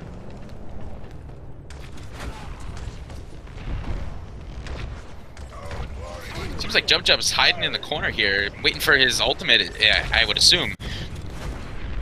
Yeah, I think he's going to try and get a tactical visor flank if he can find one. I think, unfortunately, Michigan Tech might have been a bit too fast. Here comes Jub Jub. He's going to be in the back line. There's the tactical visor activated. Nobody knows he's there from the side of Michigan Tech, but unfortunately for him, the sound barrier and the coalescence came out right as he committed those, so the health bars didn't drop. Petal's going to commit the Deadeye here, not able to get the pick on to anyone. He will go down to the Blizzard from Crypto. Valkyrie will fall as well, so will Joking Mr. Guy's game, dropping very low. He falls. Forewarned. That might be a careless Meteor Strike commit, using it just to get out, I guess. So I understand the use, but he won't have that pick. And Michigan Tech, unfortunately, committing 3 ultimates and not going much of anywhere. Yeah, and Mr. Got Game was just building his Zarya charge so quickly there. He was up to like 90 in like less than 3 seconds. Well, we're going to see, unfortunately, that's a huge pick on to Pedal. That's going to be one less DPS for the side of Michigan Tech. And I think with 2.5 minutes left, they would be very smart here. Just full disengage, wait for Pedal to get back. Don't let St. Clair build any ultimate charge, because right now St. Clair has no ultimates, and they just swapped over to the Torp, so that Molten Core is far away from being ready to go. Yeah, Michigan Tech has plenty of time to work with here. They have plenty of time, like I said, to just work out a good plan and go in. And there's the grab, managing to get a bunch of people here. Let's see if they're able to capitalize off. It doesn't seem like they are, unfortunately, but they might be able to still win this fight. There's no ults on other team. Oh, I'm sorry. There's the Earth Shatter. Shatter is going to land on the 3, and that might be what they needed. Justin going to use a last-ditch coalescence there. Seymour, it looks like he's trying to hold on to the Graviton. I think they might have wanted to use that Graviton just to stall out, but I think Seymour wanted to stall out for the rest of the team. And they're going to cap it, so we're headed to overtime. And Michigan Tech with the slight time advantage. Very well played by them. Yeah, very well played indeed. Switching sides. And so I think the question was about overtime here. Yeah, I'll be curious to see. I mean, they were very close on both sides. I would be very interested to see. I think St. Clair, I think we talked about, they've just been way too aggressive. The tactical visor flank, it didn't work out. It did get the coalescence, the sound barrier, but he just jump immediately went down. So I know St. Clair's got a couple of cheeky flanks, but they almost seem to be relying on that too hard. I think they might have just won a straight up 6v6 without jump going for the flank there. Ready for battle. No, yeah, you're definitely right. It seems like that they're relying on one thing, and they're not having a backup plan in case that fails, or if it just doesn't work out. It seems like they're going in with one thing, and if it doesn't work, then that's it. Whereas like Michigan, they had the same thing, but they seem to have like a retreat plan or some different form of attack to get ready in case it doesn't work out. So now heading into overtime, Michigan Tech's going to have a minute 37. St. Clair's going to have a minute 10. So I really think this is going to come down to which team can do the best stall on defense, because with just over a minute left, that's 2, maybe 3 fights depending on how fast you take them. So I would say if Michigan Tech takes that same flanking route, they maybe have 2 fights. So I'll be curious to see if they're going to see a swap here. And it looks like for now we have the farm. At least it looked like we had a pharmacy. There's something available with the Mercy, but it looks like there actually was an Ash. So they are just trying to get maybe something a little cheeky here. We're using the shotgun to get better positioning. It seems they Michigan Tech with the Torbjorn again. Out on defense. He's playing very far forward. It doesn't seem like he has a turret out. I must have missed it getting destroyed if it was. And a Roadhog is also an interesting pick on defense too. Well, the Roadhog is going to go down right as you mentioned that, Red Vortex. So will the Reinhardt. There's the turret. So it was down. It just didn't seem to be in the best of positions. And that was just a great job by St. Clair. And I will say, I almost have to pin that on Michigan Tech. Every time they brought out that Torbjorn, things have just gone extremely poor for them, and that was just bad turret positioning and basically a semi-useless hero for that entire fight. No, yeah, definitely, and it seems like they're still not switching off. They're going to keep him on defense for the second point here. It'll be interesting to see what he does. He's almost at that ult, so it'll be interesting, but St. Clair has 2 ults coming into the fight. They have a damage amp and a Earth Shatter. They also have grab, so it'll be interesting to see what kind of plays they get. And the Ash can get this Bob right here if she gets the shots right. Bob would be huge for Jub if he can get it up. Ultimate's still available. Now the Graviton Surge is going to be committed as well. So the Implication Matrix, the large one, going to use the Coalescence to try and save as much damage as possible. Jub gets Bob and calls it out. Unfortunately, Pedal's going to get the first pick. Wada with the Immortality Field down. They're still holding on to that Shatter. He might want to use it before he goes down. Crypto going to commit the Blizzard. Bob gets a pick. Jub's going to get another one, and that Blizzard might have been enough to turn the fight. Prince Wada threw down the Shatter as well, and that's where things have started to go south for Michigan Tech. They are able to respawn here as they can't find out Joking. They have a couple of ultimates available. 2 ticks have been picked up by the side of St. Clair. Gonna get another pick onto Mr. Got Game. Nobody once again gets back fast enough with the tactical visor, so St. Clair goes all the way in overtime. That is a tall task for Michigan Tech now. Switching sides. Yeah, they have very limited time to capture both points. At least 1 full stop, maybe 1 full stop could make St. Clair win the round here if they manage to do it on the first point. But it's always interesting to see these clutch scenarios because I'm always freaking out when I'm playing. So I can't even imagine what they're thinking right now. Yeah, I think that the key here is Michigan Tech. The first time we saw them on this map, and it didn't work. They went for a very long, drawn-out flank with the Doomfist set up for a pick, and it didn't work. They've got to go right onto the point. I mean, this is where St. Clair's aggressiveness really benefits them because in overtime with limited time, the best option is to take the early fight and just take a fight every chance you get. So Michigan Tech has got to borrow some of that aggressiveness from St. Clair if they want to try and get both these points. No, yeah, definitely. And since there is so much limited time, every pick really matters. It comes down to who has more people, basically. So they really have to be watching for it and knowing when to push in. I think like that is once again going to be an Ash on the side of St. Clair. That Ash was huge in the last round on attacking for them, doing a great job getting Bob to sort of turn around that last fight there on the point. Jub has really been a great player on all of these snipers for Michigan Tech. They're going to stick with the Roadhog here, but they also have a Tracer. I'll be curious to see maybe that's to get in the Ash's first line. Right now we see Michigan Tech not quite able to get a point here. Now they're going to sneak all the way around here. There is an Ash in the back line. Forward going to be the first one taken down, but Mr. God Gabe is going to get the elimination on the Jub. So it is a 5v5. It's going to go down as well. Michigan Tech, though, they haven't got onto the point with just a minute left. That time is of the essence. They need to start taking this point as soon as possible. They're able to take down Justin and his immortality field. Prince Wada dropping very low. So a great job here. We'll see how long the members of St. Clair can contest this point. If they run in one by one, they might be able to burn off some of the time. But I think Michigan Tech actually was a bit faster here. They should have about a 30 or 40 second head start on St. Clair when we're talking and comparing the sides. So they might have 2 fights in them here, but it's got to be a quick fight if they take it on point B. Yeah, and this Roadhog's already up here, and so is the who is that over there? I can't even see. But the Hanzo, yeah, they're all already up here. They're right in their face, ready to go. Only unfortunate for Michigan Tech, they don't have this many ultimates available. Yeah, definitely. It almost seemed like St. Clair wasn't ready for that. They weren't ready for them to be right there right away. Michigan Tech doing a fantastic. That was incredible. The Pulse Bomb got, I think, a 3-man pick. I don't think St. Clair's able to get there in time. And as you mentioned, I don't know if St. Clair was ready. An excellent job by Michigan Tech there. I could use some help. Oh boy. That was incredible, I have to say, for Michigan Tech. They held their ground so well. It was perfect, almost, I would say. Yeah, I mean, we saw right there the reason why we call Assault this snowbally game. They took the first point and immediately jumped onto the second point. They let their ultimates build while fighting. So they're going to go to a game 5. I don't know if anyone expected it after the way St. Clair have been playing games 2 and 3, and now we have to say advantage shifts to Michigan Tech, right? Because the last time we played Control, they were all over it. They absolutely dominated St. Clair. Yeah, they did. It'll be interesting to see which map they pick for Game 5. Yeah, who knows what's gonna happen? Both of these teams are playing so well right now. They're warmed up. They're fired up. They're ready to go.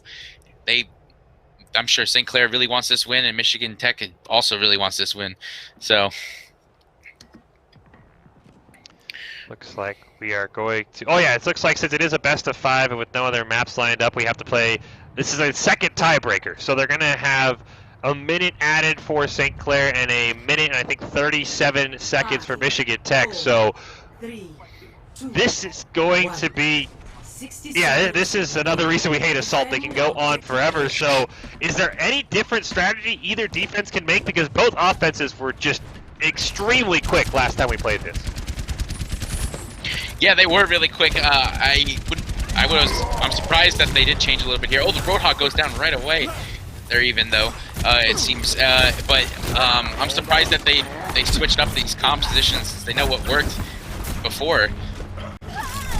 Well, St. Clair definitely, I think, sticked on the same comp. Michigan Tech has proven to be a little bit more adaptive here with the Junkrat and the Soldier coming out from them this time. Definitely an interesting choice, but it's worked out so far. St. Clair now only has 15 seconds. A huge pick, though, onto Forewarned. Jump, unfortunately, falling off the side of the map. Means he might not be able to make it back until we head into overtime there. No ultimates available yet on either side. The Immortality Field is going to come out from Valkyrie there. The Shatter from Chris Wada going to land onto a couple, and it's going to eliminate Joking before he's able to get his own Shatter out. Yes, we're going to commit the Coalescence to try and keep St. Clair on this point as we are in overtime. This game going to get frozen there, so a fantastic job. The first Shatter going to be the better one there, and it does look like St. Clair should be able to hold on here. They're gonna get this point. The problem is members already have to start pushing because they're not gonna have much time to get to the second point. Yeah, that was amazing from St. Clair right there. They really managed to clutch that scenario. They're going right ahead. And I'm surprised they're not pushing up. I mean, the Reinhardt did just respawn, so that is why. They do only have one chance really to get this out. If there is good news for Michigan Tech, the Shatter not being used in the first fight by Joking means it'll be up there. Both sound barriers available as well, so a huge Shatter onto Imp can eliminate a ton of damage. You can see the check marks coming online for Michigan Tech. We'll see how long St. Clair wants to wait. Implication Matrix going to be answered. He used the sound barrier as well. Tactical Visor coming out from Petal. There's the fire in the hole. We'll see if the Riptire can land onto anyone. For now, it hasn't. Blizzard being committed by Crypto, and that might be able to allow St. Clair to take this point. Graviton Surge going to come out, and they are going to just eliminate the members of Michigan Tech despite the Huskies using all 6 ultimates in that fight. Right now, they are stuck respawning with the main wall out. They are not going to be able to get there. What a rally by St. Clair. I gotta be honest, this is the craziest match I have ever watched. they just keep going back and forth and tie. If I was playing this like in competitive, I'd be so stressed out. Yeah, I couldn't believe that. I mean, there were 6 check marks available on the side of Michigan Tech. They used every single one of them, and St. Clair had a perfect plan. So now it swaps back, and I guess St. Clair's been consistent. They've stuck with the same comp, but do you think they change anything to try and hold Michigan Tech this time? Because the Huskies do have more time, about 30 more seconds. I mean, maybe a Winston would be good, just to get like some type of dive, I guess, or like even a Lucio would be a good pick just to get like just that little bit of extra time because there is none basically. That's how close this match is right now. But it'll be interesting to see how Michigan Tech will do it. Yeah, I'm going to be curious. Michigan Tech has rallied to force a second overtime here. They are up against match point.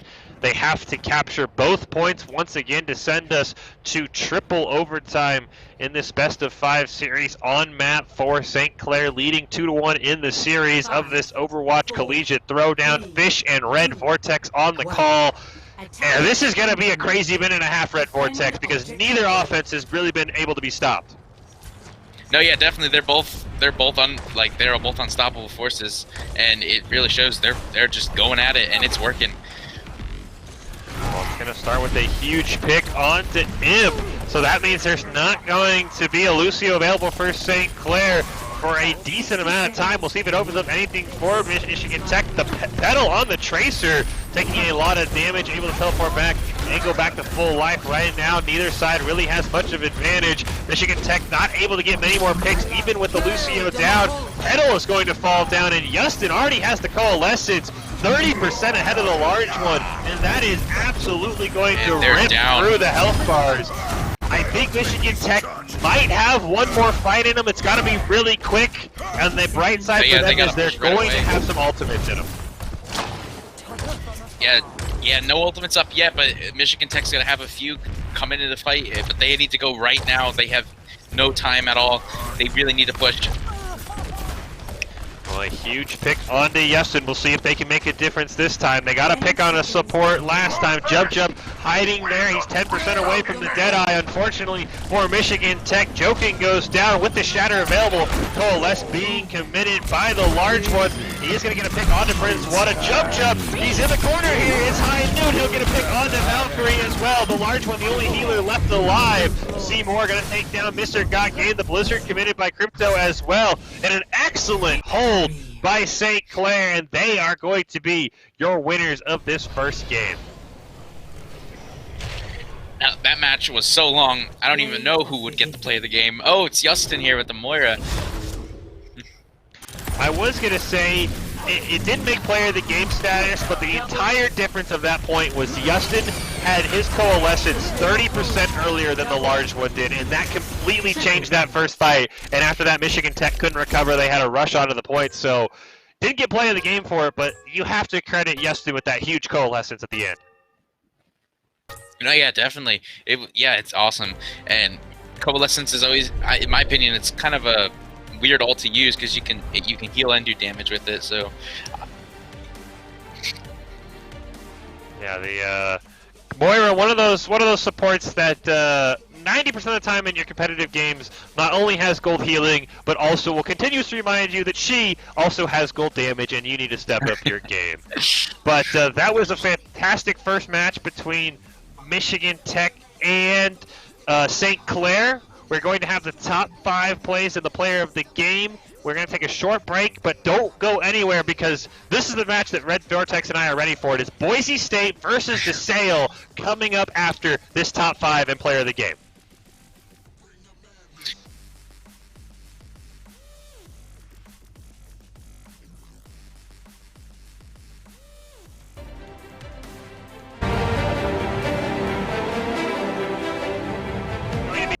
Seymour very, very close. Joki's going to open with the Shatter, not going to land on anyone. Dragon Strike going to come out, will be answered by the Coalescence and the Sound Barrier. Graviton Surge going to be committed by Seymour as well. Doesn't look like it landed onto too many people, but Valkyrie forewarned and Petal will go down. So will Mr. Got Game with Crypto committing the Blizzard.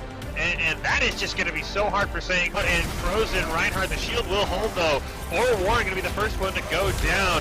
No one else falling by Michigan Tech. The health bar somehow staying, but the difference is right now Crypto landing a ton of freezes. Jump though, able to get a high number of picks, just sitting up there, even without the shields. Nobody able to get to him, and I really think Red only ultimate they have available as they're pushing onto the point. They are going to see Petal trying to get in the face of Jump just doing a fantastic job as we go down here into overtime. Mr. Got Game is able to get the Graviton out. Unfortunately, it didn't land on the Jump, and he is making the team pay. Connemore commits the Coalescence, trying to rush onto the point, not able to get there. And it's going to be the first one to fall. Mr. Got Game will answer though, and so will Petal. With Petal down, there's a little bit of a lack of damage on the side of Michigan Tech. Forward, really more of a solo damage dealer. We'll see what he can do. Triumphing's very low right now. Valkyrie going to be the next one to go down here. Joking will fall as well. So I think Michigan Tech, it looks like they might just have some bodies drop. And if it was. And a Roadhog is also an interesting pick on defense too. Well, the Roadhog is going to go down right as you mentioned that, Red Vortex. So will the Reinhardt. There's the turret. So it was down. It just didn't pay to be in the best of positions. And that was just a great job by St. Clair. And I will say, Jump gets Bob and calls it out. Unfortunately, Petal's going to get the first pick. Wada with the Immortality Field down. They're still holding on to that Shatter. He might want to use it before he goes down. Crypto going to commit the Blizzard. Bob gets a pick.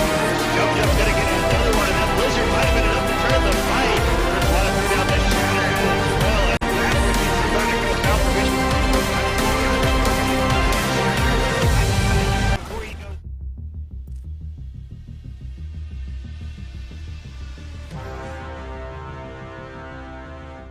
It seems that he wasted there when they put up a wall. We're going to see the Shatter come out. The Gravitic Flux will fall as well. And that's going to pick up Prince Wada. Forewarn has gone down. Imp is going to use the Sound Barrier. The Crypto going to commit his Blizzard. That's going to land a huge freeze. Most supports for Michigan Tech have gone down. Joking will fall as well. So even though you freeze onto 3 members of Michigan Tech, and they are all going to go down. Nobody lost yet for St. Clair. Now the Graviton Surge is going to come out, and unfortunately, is it going to matter that there was a Reinhardt shield blocking all the damage? They are all going to fall. We'll see if anyone can get to the point. A great snipe on Connemore. The point just now barely contested by the Wreck. And the Deadeye is going to be available as well. Coalescence going to start this fight. Blizzard going to be dropped on the point as well. It's high noon, but unfortunately unfortunately for the members of Michigan Tech, and it's also time to head back to spawn. 3 members go down. Joking Shatter used right as he dies, and it looks like that is going to be a clean team kill for the side of St. Clair, and that is going to be the second point. It's going to matter that there was a Reinhardt shield blocking all the damage. They are all going to fall. We'll see if anyone can get to the point. A great snipe on Kanomura. The point just now barely contested by the wrecking ball coming, trying to stall out. Kanomura is going to go down. Sound Barrier and Coalescence both committed. Now Valkyrie trying to use the application matrix right at his spawn to increase his team's damage, but it's not going to. The application matrix going to be answered. He used the sound barrier as well. Tactical Visor coming out from Pedal. There's the fire in the hole. We'll see if the Riptire can land onto anyone. For now, it hasn't. Blizzard being committed by Crypto, and that might be able to allow St. Clair to take this point. Graviton Surge going to come out, and they are going to just eliminate the members of Michigan Tech. Since 2016, universities have been adding varsity esports, competitive intercollegiate video game teams, with nearly 100 colleges and universities now with official programs. Esports is fast becoming the new college sport. But with any dramatic change comes criticism. How could institutions of higher learning promote something so trivial? But when you look a little closer, esports demonstrates, just like other sports, that it's a pathway to something more. There's several misconceptions when it comes to esports and its place on the university campus. The first and foremost is that people would say it's not a valuable learning activity. It's not a place where people can learn new job-related skills or maybe get a good industry feel for what's happening outside the university environment. And that's just simply not the case. And all evidence points otherwise. There are so many new jobs. The industry is absolutely booming. People are looking for students that are graduating with experience in things like streaming and technologies, marketing, the whole business side, sponsorships. There's the whole graphics and coding component that involved in esports and other video game type of activities that are really important in just terms of jobs and industry. And on their way to those careers, students who attend schools with varsity esports programs can compete for their university. But in order to be eligible, students have to meet the same high academic standards as other student athletes. You have to maintain a certain GPA. You shouldn't be playing constantly. You should have like a certain time frame and like practice for like 2 hours a day or 4 hours a day. You shouldn't be just like overwhelming yourself. Care about your grades first and foremost. As Dr. Haskell said, he cares about our grades first because we came to college to get an education, to get a degree, and then we also get to do what we love and play esports. Athletics and other university-sanctioned activities bind students together with purpose, a chance to be part of something bigger than yourself, where we learn to work hard, play a role, lose with dignity, win with honor, all for our school. This is why we play.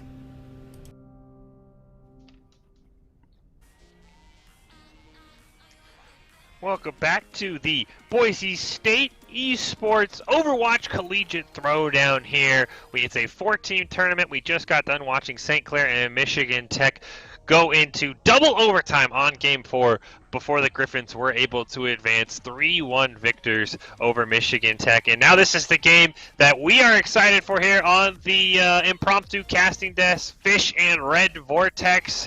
And if you've been watching Boise State streams, the reason Red Vortex's name does not sound familiar is because he is actually a student and a player on DeSales University's Overwatch team. And now DeSales and Boise State are about to take each other on. So why don't you tell us a little bit about DeSales' team here, Red Vortex, as we load in. What do they like to do? What are some comps they like to run? What should we be watching out for?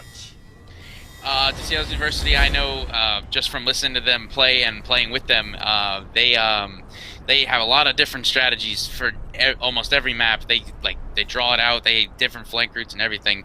They have a huge playbook. That's all I know. Is that they can adapt to almost any situation, and they're almost ready on the fly. I know our comms are almost non-stop. You never hear them stop talking, which is a good thing and a bad thing. But yeah, they're incredible. They just keep going out there and everything. Now, this is a best of 5, Busan, the first predetermined map. After that, the loser will pick, and we do have some bans this week, making sure we're following the Overwatch format. It is Sombra, D.Va, Reaper, and Ana being taken away here, so is that going to impact any of the strategies that the DeSales likes to run, or do they have players that are able to adapt to that? I feel like they don't really necessarily run the D.Va for the tank line, so I feel like that really shouldn't be too much of a problem for DeSales University. But I'm not really sure about the support line.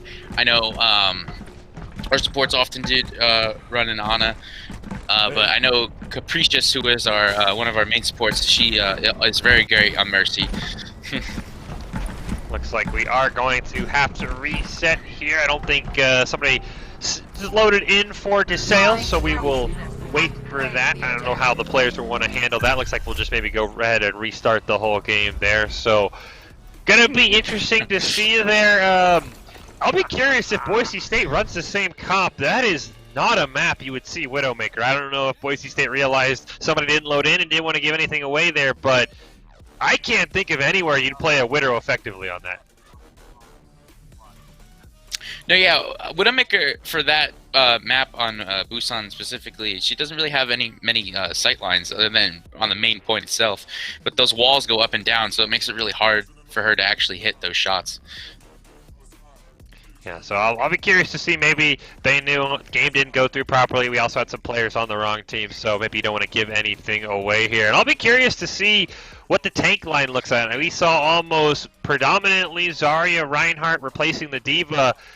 It's really going to come down to Graviton Surge, almost as big of an ultimate as Shatter. I'll be curious to see. We saw one Roadhog come out late in the Michigan Tech series. Didn't work out as well. I think we're going to see a lot of Ryan Zarya, a lot of Shatter Graviton Surges being used on both sides. No, yeah, definitely. I know one person on DeSales University. They love Roadhog, using him and whatnot. But I just really don't feel like he's a viable pick in the current ban rotation right now, or in general. Really, I don't really like using him in competitive. So, but it's always interesting to see him come out because every person plays him differently, and he really can win a fight or two. Like especially with like Pharah, he can pull her down and whatnot. Yeah, I'll also be curious to see what the support lines look like. We talked about Ana being taken away. Maybe we might see a lot of Zenyatta, but it was almost predominantly the Moira and the Lucio there. So I'll be curious to see if both these teams stick on those sort of more mobile supports, because that has the effect of really sort of neutralizing Doomfist, because he can't hop on those very mobile supports like he can like in Ana. So if they stick on these more mobile supports, it kind of affects what DPS you could play as well. No, yeah, definitely. Like you said, the Doomfist, who is a great DPS in the current rotation, it just makes it harder for him because they can just get away so easily, and even for like Lucio, you can get the team away easily with the speed boot. Well, it looks like everything has loaded in, and we've actually changed Busan maps here, so we'll go to a bit more of an open map, and even with all that openness, we're actually not going to see a sniper. This would have been a map that I thought maybe a sniper would be very key on here. So we see Kai Frame maybe trying to sneak around here on the back line of Boise State. He is going to do just that, try to put any damage he can. Spike taking a lot of damage as well on the Winston. An interesting tank rotation coming out for the Bulldogs here with the Wrecking Ball and the Winston. Going to try and hop right onto the members of Boise State. D'Angelo taking a lot of damage. Captains are going to get the first pick. He's going to land onto Cynosure on that Doomfist. Raylan taking a lot of damage as well. The Primal Instinct already used by Spike. That is incredible charging, as no one else is really above 90%, except for a couple key members. He will get frozen, however. There is a couple of ultimate coalescence immediately used on cooldown by D'Angelo, just about 10% ahead of Capricus, and that might prove to be the difference. But D'Angelo and Raylo both going to go down. The team's trading back and forth eliminations. Insanity able to get the pulse bomb off. Doesn't look like it landed onto anyone, and it does look like DeSales eventually is going to opt for the reset. Yeah, I feel like that was the smartest thing for them to do there, just because they didn't want to feed the ult charges or anything like that. But they do have high numbers for their ults coming into the next fight. If they play it right, they'll have ults ready to go, but Boise State already has 3 ready to go, so it'll be interesting to see how this fight goes down, for sure. They are going to have the Coalescence, as I said, it's immediately used. Shatter going to land on the 3 members of DeSales. Sinisher going to be the first one taken down. Beam going to have to use the sound barrier as Kyframe uses the minefield there. A ton of damage going out, just melting the shield that Lucio provides. Captain Star going to commit the Graviton Surge. Unfortunately, nothing else there besides the Blizzard. Predator Bear for now going to hold onto it. It will go down to the minefield, so maybe Boise State being a little bit too cautious, putting a little bit too much emphasis on that Graviton, because they didn't have any follow-up damage even after picking up all the members of DeSales and no Reinhardt shield to block all of it. That was just maybe a misplay by Boise State. Oh yeah, it may be something like that. I'm not too sure. I feel like both DeSales maybe got a little bit lucky there too with whatever just happened. There are going to be now 4 ultimates, up for DeSales, 3 up for Boise State. Both Coalescence are going to be there. Chisana going to start with the pulse bomb, not going to land. Coalescence going to be used for Capricorn. Kyframe going to get a pick onto Rayla though. Boise State might just be best served here, going for the reset. Spike also popping the Primal Instinct.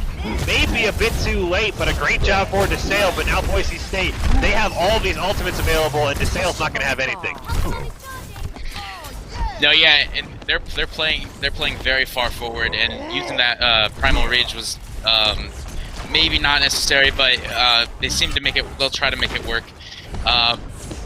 They're about to have mines coming up though for DeSales, while Boise State still has 3 ults, so they'll be able to juggle it much better.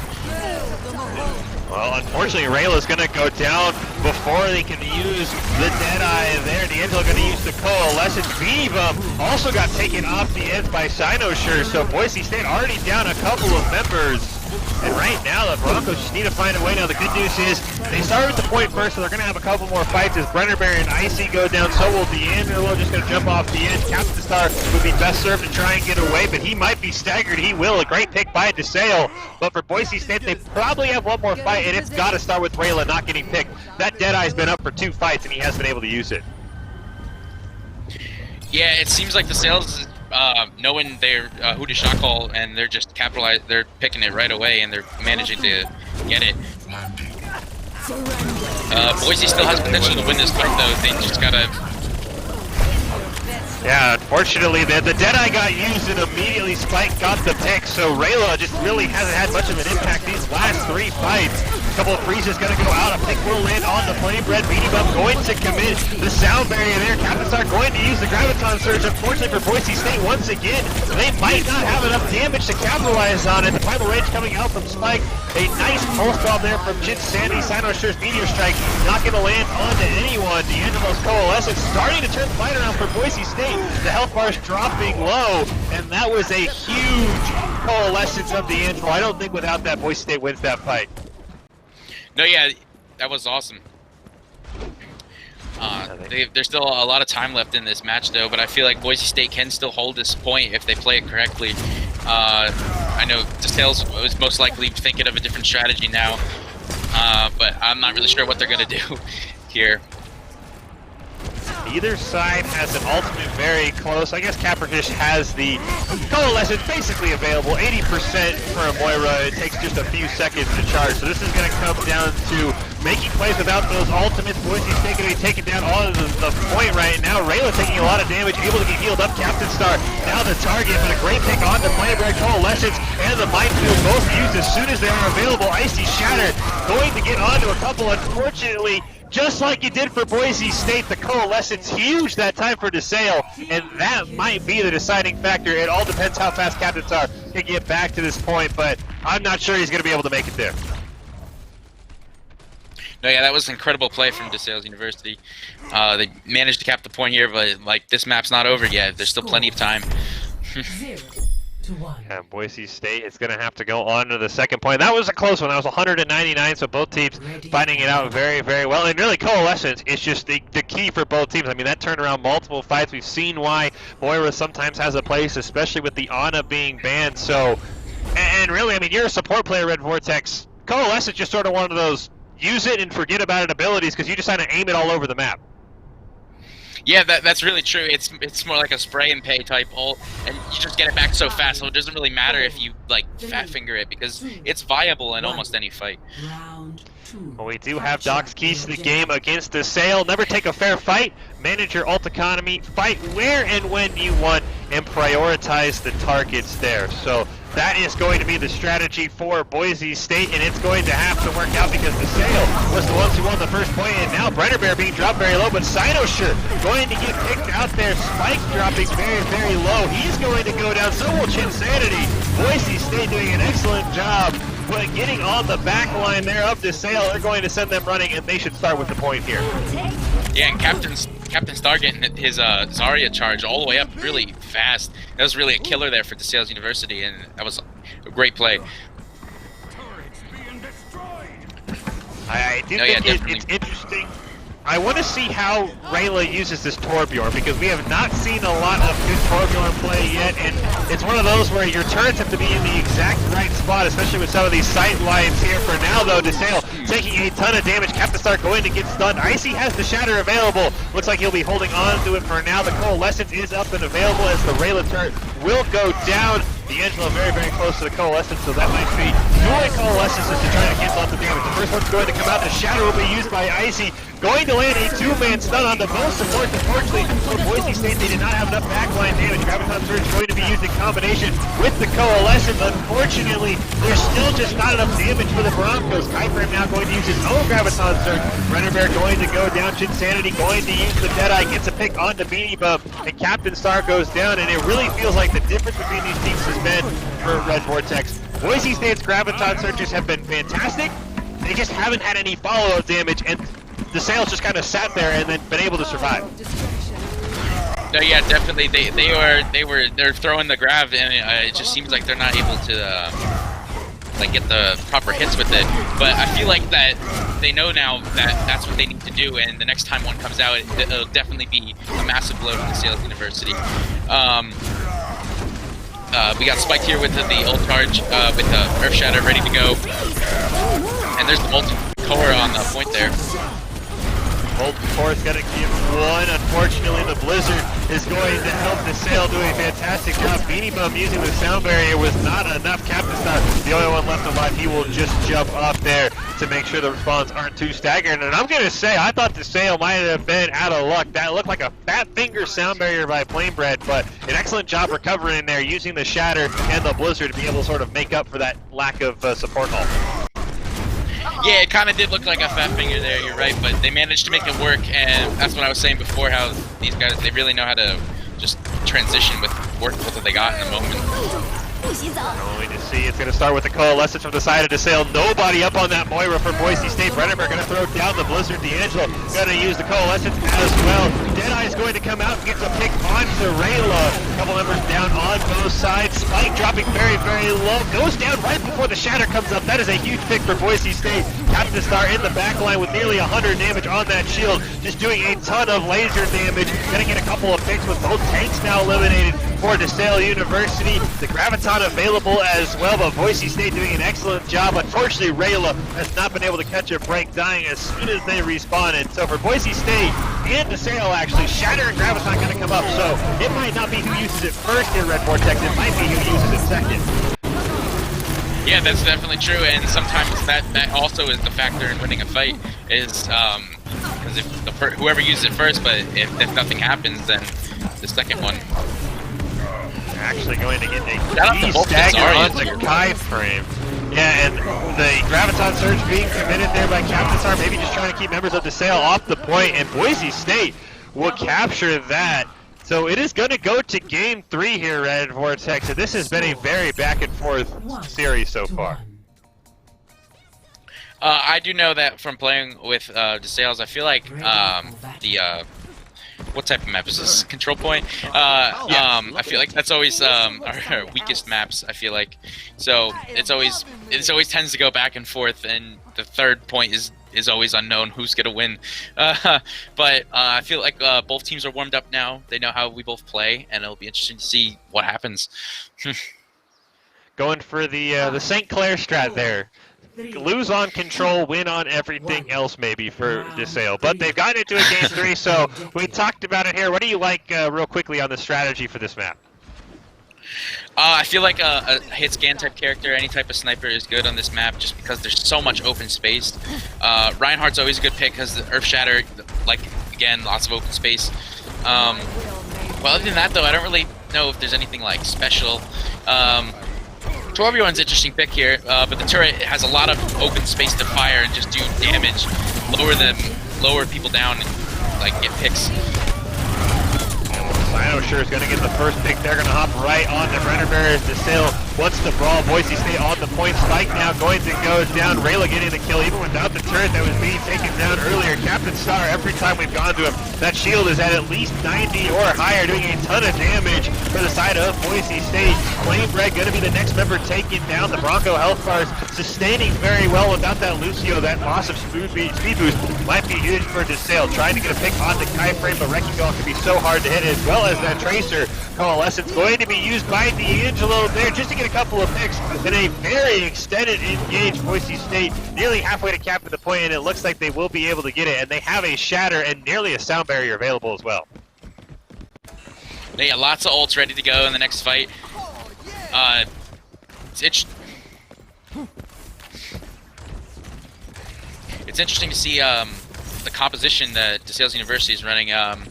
Usually see Chinsanity on McCree or something like that, and like I said before, I said a hit scan would be viable on a map like this because it's just so much open space, not much cover. But Boise doing a great job here. Graviton Surge gonna cut out. Primal Rage going to be used. The Coalescence actually used as well to cancel that out. Minefield giving it Beanie Bump. Just barely gets the sound barrier off. Unfortunately, it didn't land onto Icy, and he will be taken down. Sinosure now going to use the Meteor Strike. Not going to get a pick onto anyone. Will eventually take out Beanie Bump. Rayla going to fall as well. It looks like DeSales might have found their way onto this point. They'll take down Captain Star as well. Just a great job there by DeSales taking that point. And for Boise State, I will say, good job holding on to their ultimate. As soon as Icy went down, no need to commit the Molten Core. No, yeah, definitely smart ult play here. They're saving it. They're doing it properly. And it was smart for them to back off just so that they didn't feed to DeSales University. It seems Keyframe is all the way up front here, getting ready to pick off a little bit of damage. But as Ball, you can do that because you can roll out of there right away. I think the Molten Core is immediately going to be committed there by Rayla. Flamebred holding onto the sound barrier for now. The Shatter not going to land onto anyone. There is the sound barrier from Flamebred, and that is going to flip the health bars, and that's going to flip the fight as well. Most support's going to drop for Boise State. Icy, the next one to go down as well. The Broncos have picked up a couple of key eliminations, though. Brennerbear doing a fantastic job. Nobody on the May. Finally able to get taken down there as Keyframe able to just roll around on the Wrecking Ball. Right now, the fight being extended by both sides, allowing the respawns to come in. The Wrecking Ball not able to get away. Coalescence committed as well with the Graviton Surge there. Pulse Bomb going to get a pick on the Beanie Bump. Rayla going down as well. Boise State slowly starting to pull out here. We'll see if Capricious wants to hold onto the Coalescence. They will choose to do that. So really a back and forth fight with Boise State coming out ahead just barely.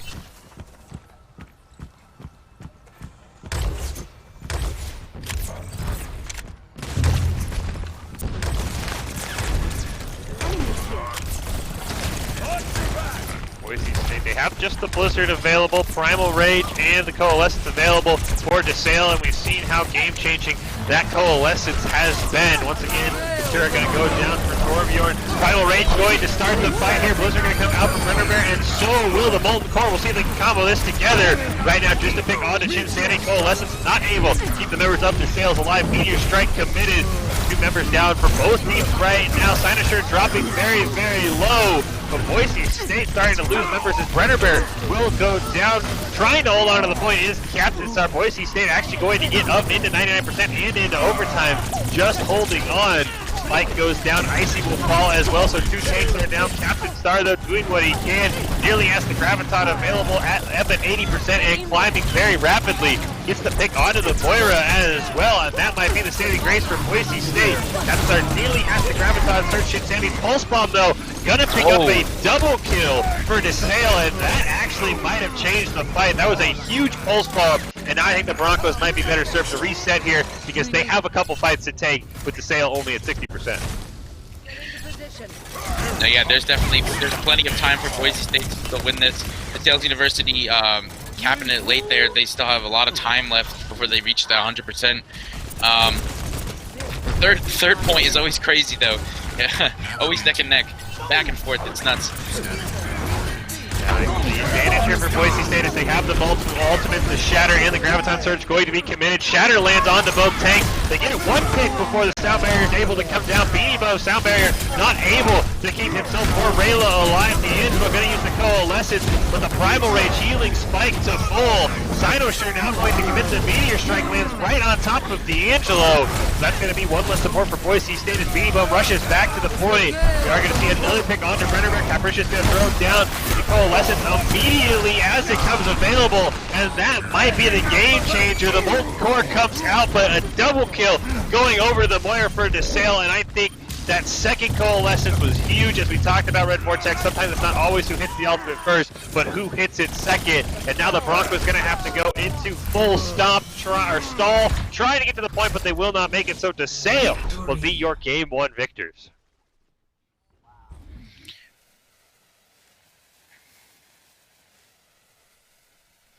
Play of the game. Maybe Moira? Oh, Capricious. I'm guessing Now, might be it was easier on Moira. My will. Yeah, the Moira Coalescence were huge. In basically every single game, you just use it. It not only heals, it does a ton of damage. And that is the power of Moira. That way you see her played so much. So great job there by DeSales in the Overwatch Collegiate Throwdown. The winner of DeSales and Boise State will take on St. Clair in the gold medal game. The loser will go to the bronze medal game. And these two teams very evenly matched, a really back and forth controlled game. So Boise State's going to pick on hybrid. I mean, Kings Row seems like the default, but you think we're just going to see Kings Row here, Red Vortex? I would say, yeah, probably Kings Row or Numbani maybe even, or probably most likely Kings Row though, because that's, like we said before, that's like the safest pick for any team really, because it's one of the oldest maps, and it came out on release, so yeah, that's why.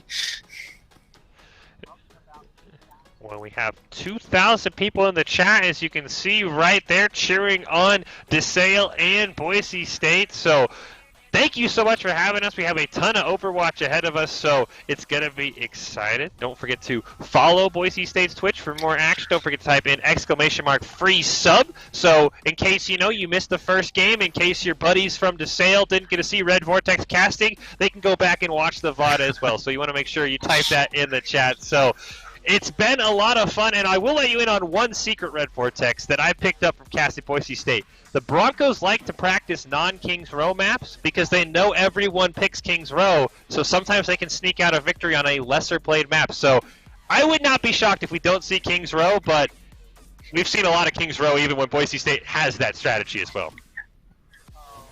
No, yeah, I feel like it's always important to practice on any map. I mean, obviously, you start with one map and then you build off from that. But I feel like for hybrid, Kings Row is always the first map that players study, just because it's the one they have the most familiar, like time on, I guess. But yeah, I feel like, I don't know, any map's good for hybrid. They all have a lot of cover, in my opinion, different angles to up and down, like points and whatnot. So it'll be interesting to see which map it is. But I feel like either way, it's going to be fun to watch and talk about.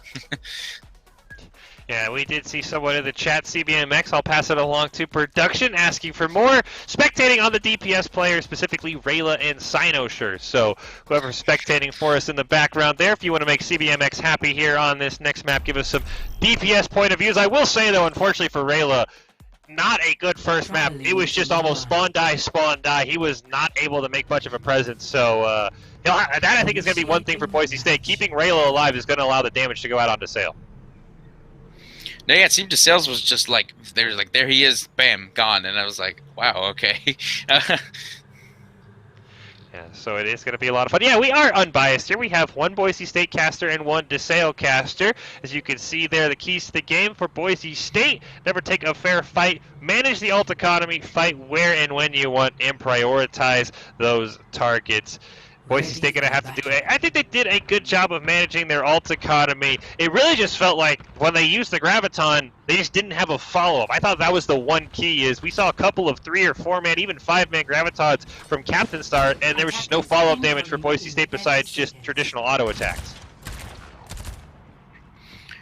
Yeah, that's true. I feel like DeSales University kind of did that too with the minefields. They would just put it down and it wouldn't really do much, yeah, if you know what I'm saying. But I feel like all around, both teams really know how to manage the ults and like when to use them and when it's important not to use them, when a fight's winnable, and if you don't actually need one. 3, 2, 1. I'll be curious to see if either defensive side wants to bring out maybe a Bastion. We've seen that in the past. It looks like we're actually going to see potentially an attack pharmacy here on the side of DeSales with Cynosure there. So key for him, maybe trying to sneak around those shields, as we do see the Bastion Torbjorn for Boise State means a lot of turrets, so it's going to be on Cynosure to get those picks around those shields.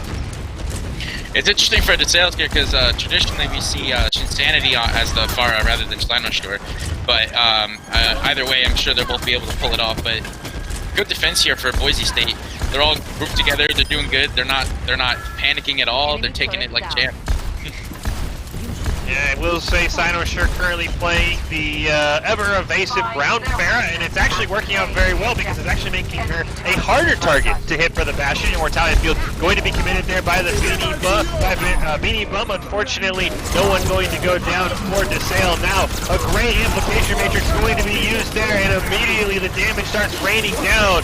Boise State, though, going to get caught out with a couple of picks. Chris going to go on to Icy Captain Star now. Going to jump down in on the front lines, and Rayla now gets to do a ton of damage, completely uncontested with the Pharah out of the fight. Does have to be very careful though, the barrage is up for the next fight. Yeah, Rayla's revenge here, it seems. They were like, you were not going to let me get damaged last round, so I'm going to go Bastion, and you're going to mow everyone down. Yeah, I'll be curious to see. The barrage would be huge. The only problem with the Pharah barrage is she does stop moving for what feels like an eternity. I know it's only a couple seconds, but it makes her so vulnerable that is going to be huge for Cynosure to manage. Spiked having the Shatter, I'm going to be curious to see if the Shatter matters, because right now you have to get all the way up onto that Boise front line, and I don't know if a Reinhardt's going to be able to do that, as he's already dropping very low. And it seems they already canceled their attack there. They're already getting ready to regroup. Looks like we do have the Pharah maybe flanking from the side there. They could hit her with the Zarya bubble when she barrages if they want to do that. Maybe you combo with a Valkyrie or Coalescence right on top. There's the barrage! Oh, wow. My goodness! Boise State, unfortunately, was not ready. That is a huge 4-man pick to revive. Gonna go into Rayla. The tank form comes out, but that's a dead Bastion, and that was a great reset and sneak attack there by DeSales. Objective A captured. But yeah, that was awesome. He waited perfectly for when that shield went down, and he knew when to push Q the second it happened. Yeah, great sneak as well. So when the Pharah barrage went out, no one for Boise State really even had the ability to turn around, because that's the one downside, especially of running the Torp and the Bastion. You kind of have to stand right on top of each other to get the turret damage, and when you do that, the barrage is going to completely wipe the floor with you. So Boise State now has to respawn. Unfortunately, there are 4 ultimates available for DeSales. Coalescence and Valkyrie both going to be committed. Icy uses the Shatter, able to land it onto 3 members. Iframe, though, able to cancel out most of it with the Graviton. A 2-man Deadeye going to come out as well. So unfortunate for Boise State, a great Shatter is just answered by better ult availability for DeSales. No, yeah, that's true. And the perfect combo ready to go, and it's just, you gotta know when to use it and when to combo it properly. And it's not all about just pushing Q at the same time. I mean, sure, you get a lot of damage out, but it's in the long run, it's really just not smart. And Spiked already has his ult up again for the next fight. Oh, perfect counter charge there. He's actually going to go down immediately. As you said, a great counter charge. The barrage that time not able to land on to anyone. Great job by Rayla there to stun Cynosure in the middle of it. And Boise State taking advantage of the dead Reinhardt. Gets a pick onto Chinsanity and Kaiframe. Now Cynosure is going to have to be able to walk away. And really a great job there by Boise State. The pick onto Spike and then canceling the barrage. Huge in turning that fight around. And then a huge pick by McCree there onto Cynosure. destruction. Dein Schutzengel ist da. There's a lot of ults up for Boise State too.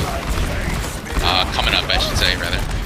But Spike has that Earth Shatter again, and there it is, going off. Let's see if DeSales is able to capitalize off. It seems like they are. Yeah, that was a huge 5-man shatter for Spike. Boise State, it doesn't matter how many ults are coming up, how many are available. If you land a 5-man shatter and your team's there, it's so hard to capitalize. No, yeah, it's true, and that stun just lasts so long for the Earth Shatter. It's hard to be able to get ready, and especially if you get 4 or more people. Honestly, it's just the team is just stuck on it. That's it. Boise State, as you mentioned, is going to have a couple. There is the Deadeye coming out from Rayla comboed with the Graviton Surge, only able to pick up one. Beanie Bum will go down as well to Chinsanity. He is trying to do whatever damage he can. Actually just able to steal the health pack as well. What a play. Steals the health pack, takes down Icy. Now he goes to rejoin his team, who was trading back and forth, and that might have been the pick that changed the whole fight. Icy with the shatter up, left to go try and get the pick on Chinsanity, and what a play to get that health pack. That feels bad, man. That is just very unfortunate. D'Angelo going to use the Coalescence here. Going to be answered by the Valkyrie on the side of DeSales. The Barrage and the Deadeye are available. Chinsanity going to use it. He'll get a pick on Rayla. Boise State holding onto the Blizzard and the Sound Barrier for now. As I said, they're both activated, but a second too late as the Barrage picks off Captain Star. Icy still waiting on the Shatter as Spike does go down. Beat frame dropping very low. A 2-man Shatter will land. Unfortunately, the res does come out onto Spike, and Icy will fall. Boise State not able to take advantage, and now they're going to have to do some swaps to stall out as long as possible with their respawns being staggered. Rayla going to get a pick onto Steino's shirt. Spike going to land a 3-man shatter, and that might do it. No one there to contest, and DeSales, a minute 32 left on the clock, has taken all 3 points. Greetings. Yeah, and I know for Spike is like an excellent Reinhardt player. Earth Shatters are always on point with him, and it's rare to see that you see him miss that. So he's definitely something to look out for. But so is any tank really that has an ult, because they're all. I feel like every tank has a great ult in the game. But that was a great map to watch. Or the map's not over yet, but that was a great first half of the map to watch. It'll be interesting to see what composition Boise State uses to get back onto the point, and it'll also be interesting to see what DeSales does, because I'm not even sure what's going through their head. If they're running some type of like bunker strategy or something like that. Yeah, I'll be curious to see if we see almost a mirror where we see DeSales maybe go for the Bastion and the Torbjorn, or at least maybe the Bastion, and we see Boise State try and swap over to the Far. I will say, the one thing about Sombra being banned away is she can sometimes be used as that scouting where she throws her teleporter back in the spawn, she can run out, and she can see what the enemy team is running. That's about her really only effective use in high-tier competitive play. So that will be the one downside, is you don't get to save those couple extra seconds. So this is the key to the game for Boise State. Never take a fair fight. I think DeSales did a great job of that. It's hard to take fair fights when you're defending. You're just trying to hold on as long as possible. Manage ult economy. I thought Boise State did a good job of that. Fight where and when you want. That was all DeSales on that one. They absolutely dictated where they wanted to fight. So I think if Boise State can imitate how DeSales played it offensively, they will be in great shape to send us here to overtime. No, yeah, I definitely agree with that. But interesting to see a Bastion on attack here. But judging by how Rayla did on the first map, yeah, I'm sure she has the skills to pull it off. I guess like maybe Boise State trying to run some type of pirate ship once they cap the point here. Yeah. Unfortunately for Boise State, the Maywalk goes down, and the one pick immediately gets rezzed. Kaiframe is able to take out Captain Star. The Immortality Field going to be used by Beanie Bum, trying to keep members alive. Chinsanity will be taken down there. And the hard thing here for Boise State is DeSales is split. You can see the May and the Orisa on one side, everyone else for DeSales on the other. So it's hard for Bastion to hit that left side because he can't see it unless he goes all the way out. And he's taking a ton of damage from the front as well. I feel like they're all just funneling through that little hallway there, and maybe it'd be viable to rotate, and that wall just keeps blocking Boise State off. Finally There's able to the get a pick. pick onto the Mercy, and that might open things up. Now we'll see if Bastion, when he's able to set up in a more comfortable position, does have the tank form available. There is the shield going up. Plainbread and Spike both going to fall down. Chinsanity taken very low. You can see him trying to hide behind that pillar, trying to get a couple of picks. Amplification Matrix going to come down from Beanie Bum there. Great job by the member of DeSales using that pillar to sort of kite back and forth, take as little damage as possible. That was Sinosure. He is forced to use the cryo freeze, and he is going to jump off. And Boise State, in the meanwhile, going to grab the payload. And I'm going to see here, it looks like they are setting up for that pirate ship that you talked about, Red Vortex. No, yeah, definitely. Pirate Ship's always a great strategy run. Pain to fight against, but it is a great thing to run on attack. Yeah, that ult doesn't seem to do much. Try to get a quick pick there, but it didn't really do anything, unfortunately. Matrix goes in a weird spot, but the Graviton Flux and the Blizzard are both going to land in the exact same spot. Unfortunately, Keyframe wasn't able to complete the cast, so he is going to go down. Tactical Assault Lines are going to come out from Brenner Bear. A res on the Rayla as well as the Valkyrie means Boise State able to keep running down this point. And I will say, Red Vortex, that just felt like a couple of misused ultimates by DeSales that really changed that fight. No, definitely. I feel like they maybe panicked a little bit there, and they were trying to guess. I feel like that's something you can't really do in a game like Overwatch.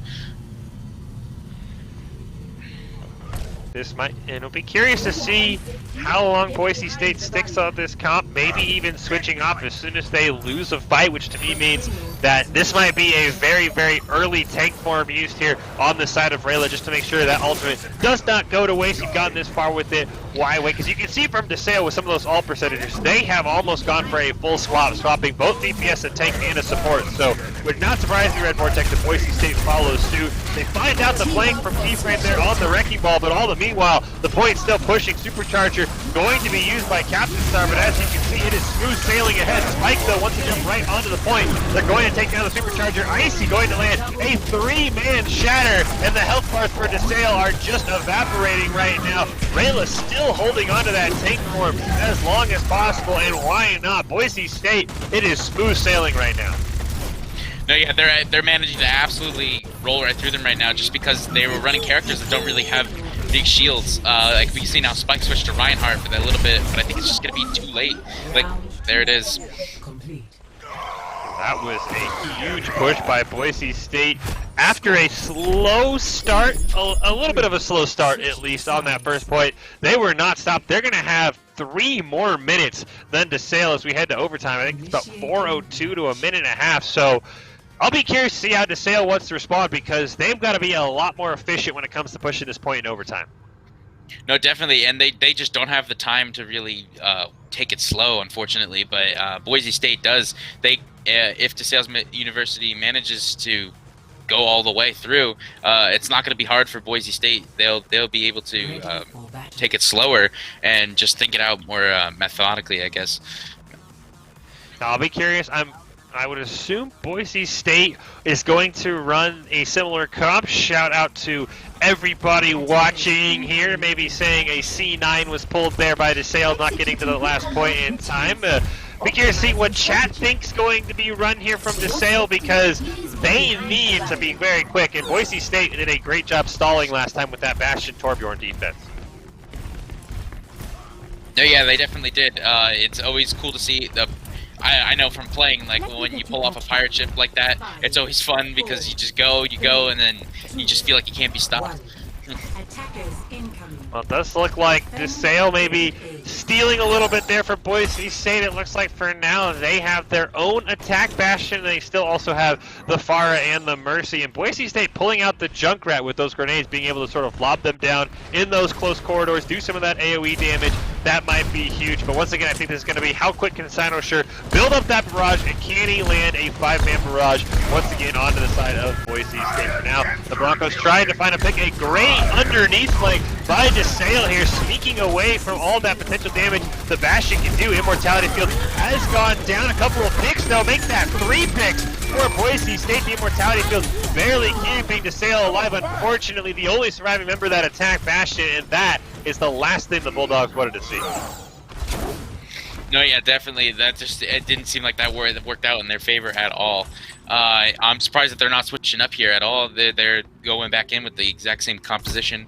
30 They seconds maybe remaining. sticking on it just to keep those limited alt charges, nothing above 40%, not even the Bar, who we've seen can be one of the fastest charging alts. Now they're going to go for the reverse. Bar is in on the back line. Great job by Icy to find that out. Meanwhile, the rest of the DeSales are on the front line. Their shields coming down. Immortality field forced to be committed by Flamebread. Captain Star and Brenner Bear both going to go down. Icy will fall as well, and now DeSales making quick work of Boise State, taking down all 5 members. Rail is able to get 1 pick. Unfortunately, not going to be worth very much, as they are able to get the point and the res comes out. But now DeSales in overtime. That means it's 1 and done. They cannot afford to lose another fight. But Red Vortex, the pirate ship, started to sail ahead.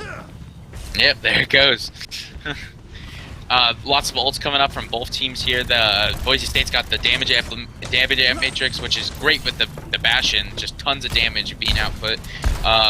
They're gonna have the Earth Shatter coming up as well. DeSales University with the Rocket Barrage ready to go, as well as a Shatter. So if they manage to combo those two, it could be deadly for Boise State. Mortality in there for Boise State. He already went down, and just like that, the barrage is going to land on the 3. Unfortunately for DeSales, that was the only kills they could get. A great job by Boise State. I think the Fire might have taken a bit too long there to get set up. Even with the 3-man barrage, everyone else for Boise State had already gone down. No, yeah, it seemed like his boost was already used, so he couldn't get around the corner fast enough. But it was still a good enough play. Just they're not able to do anything about it because how much time it took him to do it. So, but it's still great plays. It'll be interesting to see what happens now. But Boise State has 4 minutes to move the payload not that far, but they also have to cap the point first. So. Maybe we'll see the pirate ship again. Probably not, though, because they don't really need to move it that far. Sigma Bot Tour. Some of these signs in this game are just weird. I don't know if that's a question or a statement, Red Vortex. What do you think? I think it's a statement. Because some of them just don't make any sense. Well, we'll see what Boise State wants to do. We know last time they ran with the comp that after it lost 1 fight, they are going to swap off of, and the reason they have 4 minutes on the clock is they never lost that fight. Oh, I could go for some legendary organic oil right about now. 2030, hey, that's, you know, it's only 10 years from now, so maybe I can look forward to that in 10 years. But for Boise State, it looks like, yeah, I can't wait for my organic oil while I, you know, sit here in Metropolis. I'm very curious with the attacking Junkrat coming out for Boise State. If he can land the grenades onto Chinsanity, that could be huge. As Boise State takes a similar flank here. This time DeSales set up in the more familiar Bastion defense spot. Immortality field already be committed by Flamebread. Brenner Bear going to get a kill on the Spike. Icy, though, will fall as well. We'll see if either Mercy can get a res. Icy, the first one res. Unfortunately, Captain Star is going to go down, and Chinsanity putting a ton of damage on Boise State. 3 eliminations, and you can see why he is already at 87%. And now he won't be climbing very much because Boise State has been pushed back into their own spawn. A couple picks by Sinosure, and I don't know if that Junkrat pick worked maybe as well as Boise State wanted. He's got to get grenades behind those shields, and he couldn't even get around the corner. No, yeah, and sometimes you get lucky with how the Orisa places the shield, and you can get the bombs around it perfectly. But it seems like the way they have it now is it's a good cone, so it really prevents that. But Junkrat's also great at shield break, so it really shouldn't be too much of a problem. Interesting to see how they're split up here. Now, looks like we also got the near full swap coming out from Boise State, swapping almost everything but the Reinhardt there. Kyframe going to use the Gravitic Flux, and that is going to wipe the Boise State health bars. Tank Form coming out as well from Kidsanity. That's going to finish off everyone else. So a great ult usage there by DeSales, and they still have the Blizzard available and a couple more almost ready. Yeah, the great ultimate usage there. They really managed to balance that out. Like I said before, at the beginning, they really know how to like when to call off the ults and say, okay, no more, no more. I feel like that's always something important because, like we saw in the other matches, they would 4 people would push Q and it just wasn't necessary. Looks like Sinosure is in on the back line. The Blizzard's going to land. Boise might have outranged it. The Valkyrie's going to come out as well. Immortality Field going to be used on the side of DeSales. Rayla, the first one to fall there. The Broncos have taken care of the Immortality Field, but that might be the only elimination they're going to get. D'Angelo trying to use the Coalescence to keep the Broncos alive. Brennerbear going to get 1 elimination onto Sinosure, but unfortunately, that is the only thing Boise State's going to get, and they will once again be forced to respawn, and that 4 minutes has disappeared very quickly, Red Vortex. No, yeah, definitely. They have maybe 2 more pushes here left. It'll be interesting to see. They changed up before. I think you mentioned that, but it's smart that they're able to recognize what they're doing here, and it'll be interesting to see how they come at this now. But the Bastion really is the biggest problem here, and Sanity's just gaining that ult up so fast. And it seems they're rotating behind, which is a great play in my opinion. I feel like this is the best way to combat the upper Bastion strat, I guess that's what we can call it.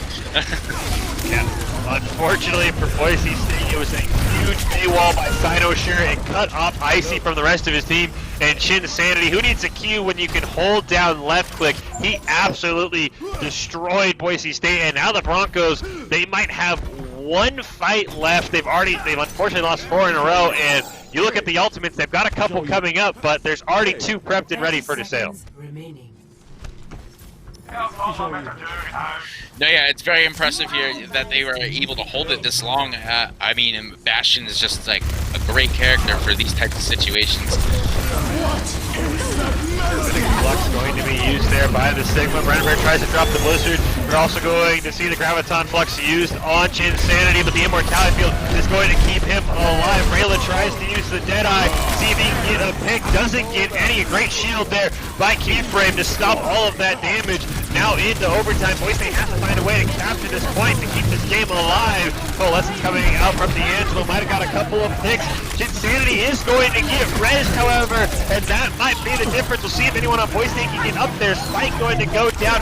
Beanie Bump falls, unfortunately, with the sound barrier available, but Boise State will get the pick, and the Broncos slowly but surely starting to get eliminations, and they are going to capture this. So now we'll see how far they can get, and what if DeSales wants to make any comp changes, and they will. They're going to switch over to the Soldier.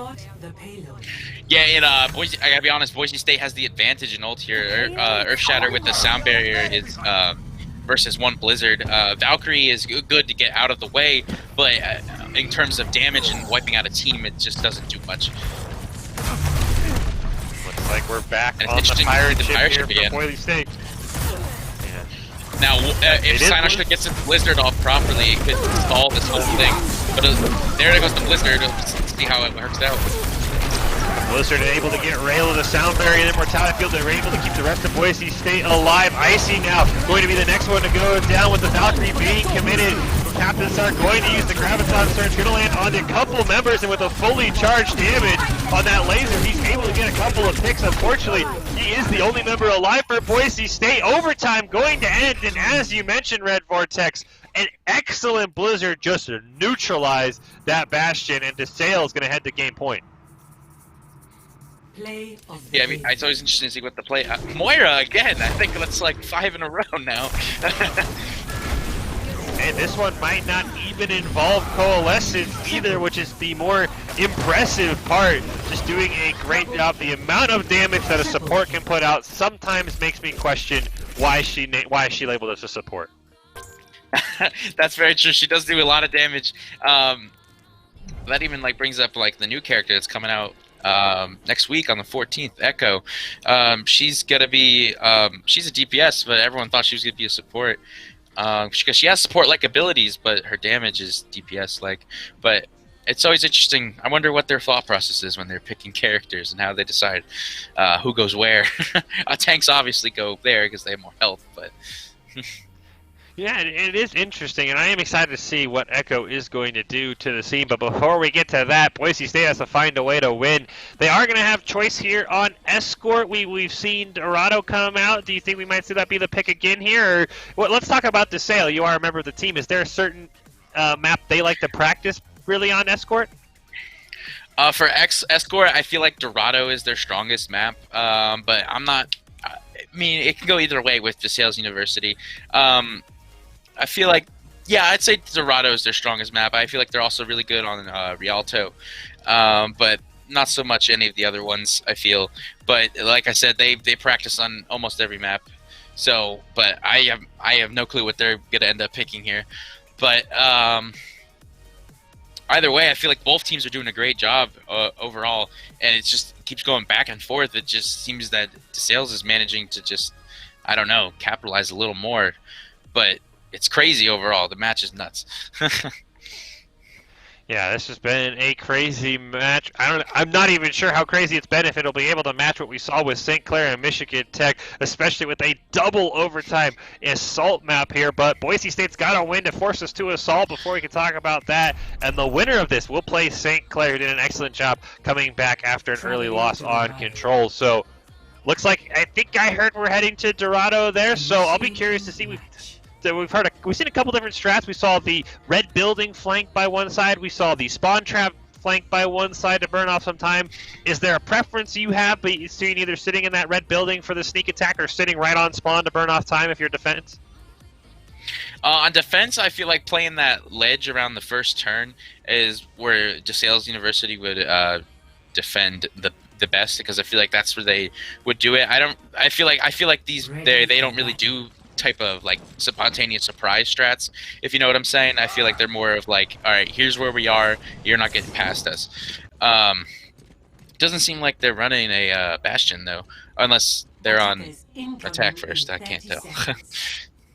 We're taking an excellent look at this statue right now. Looks like that looks like the same skin Captain Star was running, so I do believe that is going to be DeSales on attack to start here. Oh, okay. So it looks like, yeah, but like I said, again. Oh, sorry. In the St. Clair map, I was saying that this first turn area under that bridge on Dorado is like one of the hardest things ever to defend and attack against.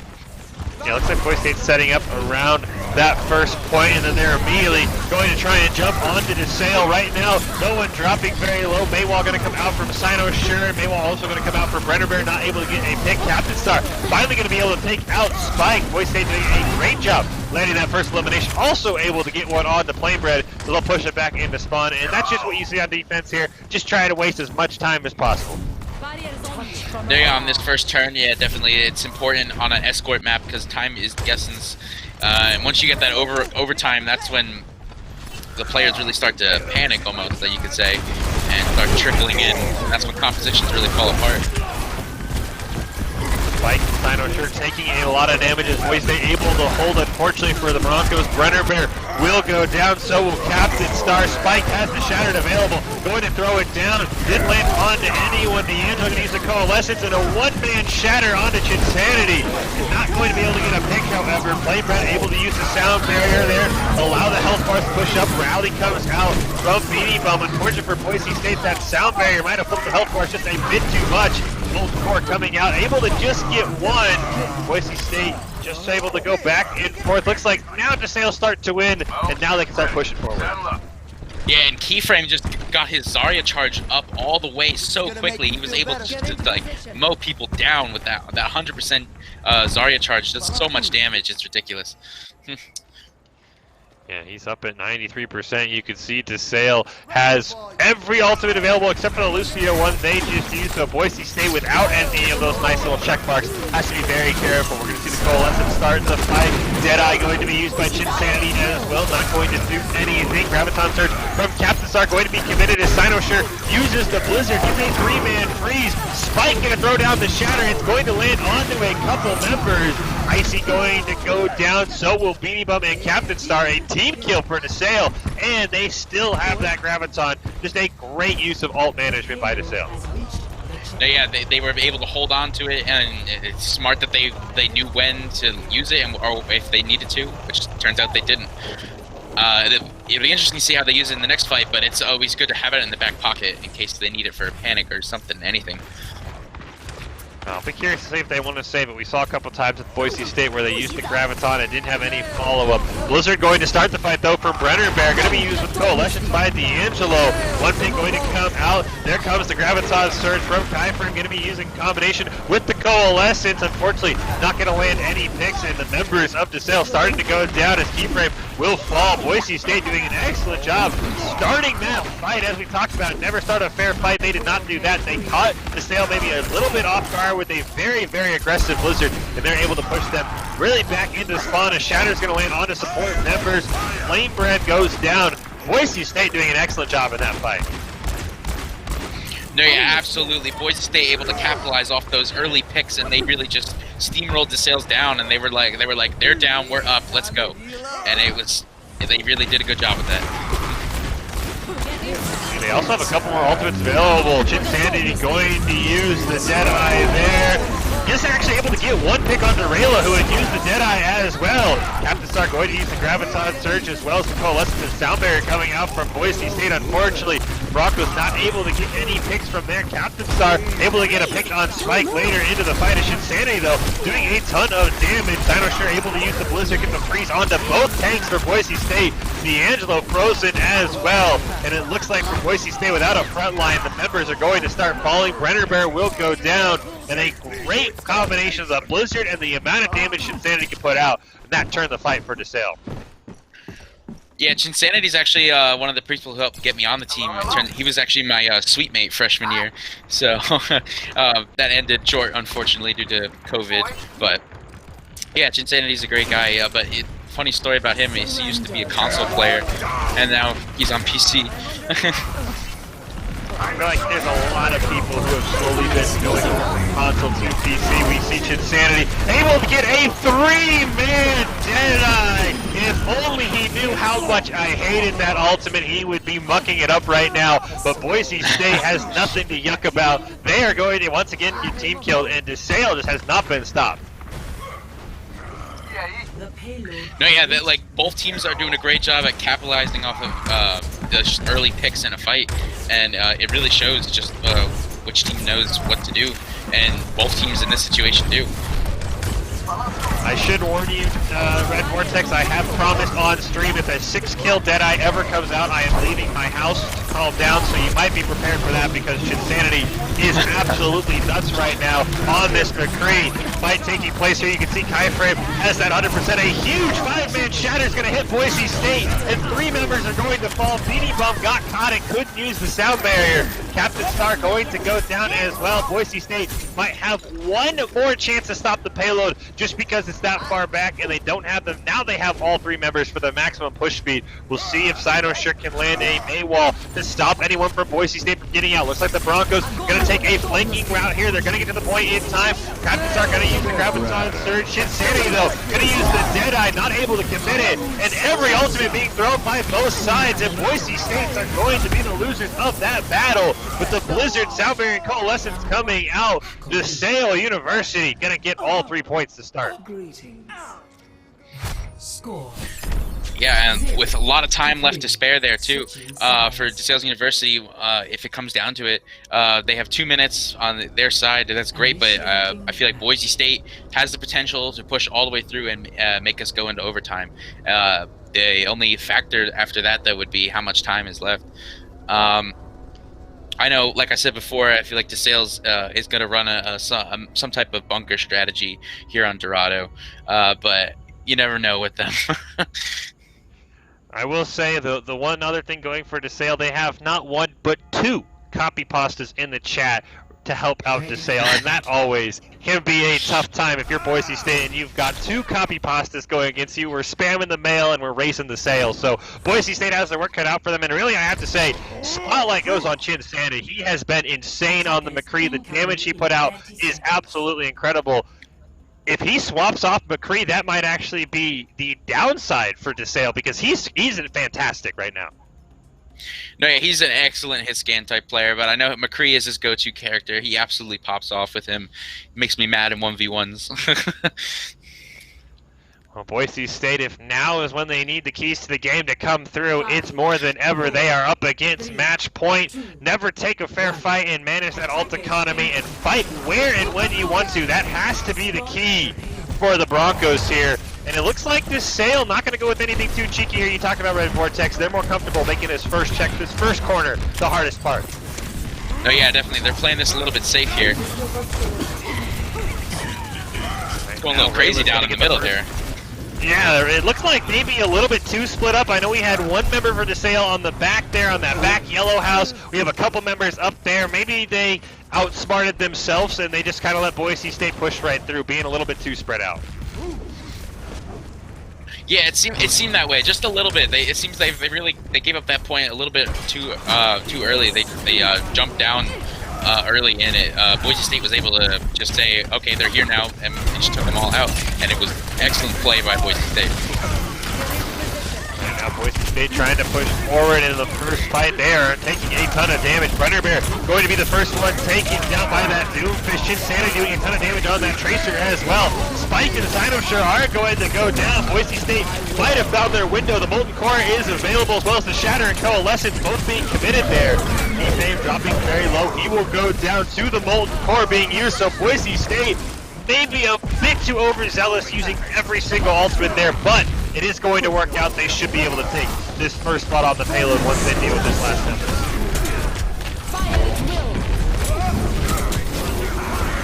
The fight's still going on. There's the Primal Rage from Spike, able to keep him alive long enough for the rest of his team to get there. Sinosure did go down. The Pulse Bomb not going to take out anyone. Skyframe going to drop the minefield as well, and Boise State in a fight that lasted a bit longer than I expected, able to still clean up there. You see the 10-player kill streak for Layla, and the Broncos will get the point.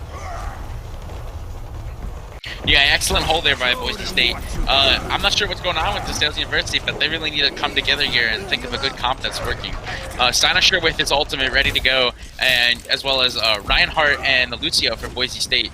I feel like a good Shatter here could win another fight here for DeSales University, but I feel like Doomfist, if they do enough damage, then it could work out. I'll be curious to see if the Doomfist can Meteor Strike onto the back line, see if he can maybe get a pick onto D'Angelo or Beanie Bum, especially Beanie Bum, before that sound barrier comes out there. Icy gonna see if he can land a Shatter as well. He's gonna start off with the Coalescence, and Beanie Bum, just like that, goes down to the Meteor Strike. Coalescence comes down from D'Angelo. Icy tries to use the Shatter, lands onto just Spike, but meanwhile, the Boise backline being absolutely ravaged. Sinosure picks up both supports, and after that, it was just game over for Boise State. And Doomfist proving why he can be so huge. He is so hard to get to, and he can just punish those squishy champions.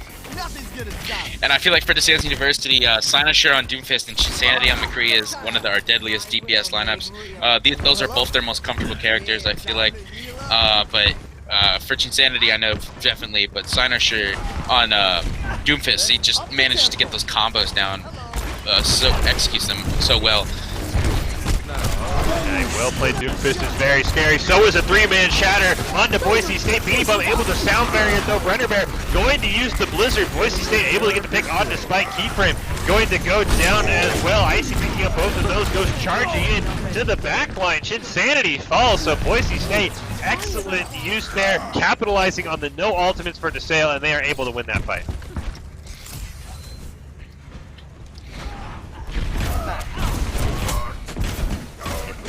Torbjorn working out for Boise State so far, has the Molten Core available. Going to start with the Coalescence though, on the side of DeSales. Ryla trying to get out that Molten Core. It's not going to matter though. It's just a fantastic job by Boise State. They spread out there, neutralized that Coalescence, and the Broncos on to the third point. But for DeSales, there are a ton of ultimates coming online very, very soon. Playing their economy properly here is going to make the difference. Boise State has plenty of time to capture this point, and if they want to tie it up with DeSales, they still have plenty of time for that too, time-wise.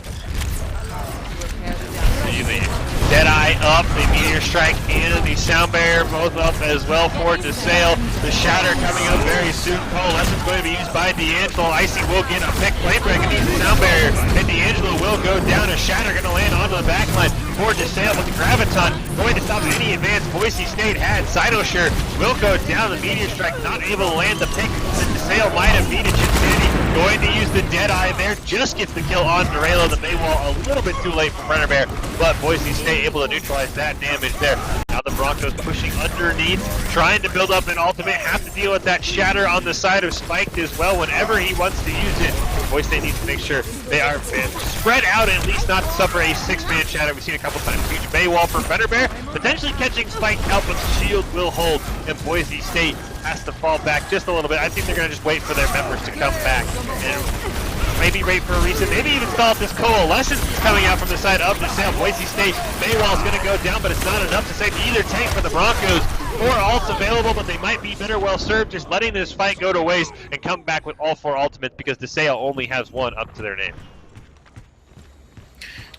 I feel like playing the long game is sometimes beneficial, especially when you have lots of time. It's good to sometimes take it slow, relax a little bit, and then like get a pick or 2, and then go full throttle, run in there, win the fight, and then ultimately win the game. Boise State has 5 ultimates available. Icy very high as well. Starts with Brenner Bear using that Blizzard. Capstar is going to get pinned. The Deadeye going to get a pick onto D'Angelo. Capstar going down as well. Boise State use a couple ultimates there. They might try and reset. A huge min though from Icy, going to land on the keyframe. Unfortunately, he's not able to get the kill, so Boise State not able to win that fight, but they did only use looks like a couple of ultimates. They will be forced to reset in a late stagger, but they are going to have 4 more available. But unfortunately for them, DeSales coming up on 4, maybe even potentially 5, depending on how fast Keyframe can charge his Graviton. Yeah, that is true, but I know that Zarya's ult is one of the slowest charging things in the game, which is good and bad because it is one of the best ults to use. It's a game winner almost. See, Boise State does have it up. We'll see if they can use it to win the game. Maywall going to come out from both sides. Spike going to shatter onto both tanks for Boise State. Beating them forced to use the sound barrier there.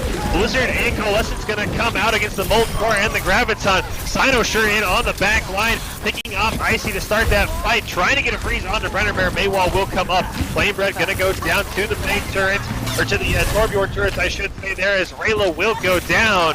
Unfortunately for Boise State, this might be another fight they are forced to retreat on. They have 2 members down. They are starting to run out of time though.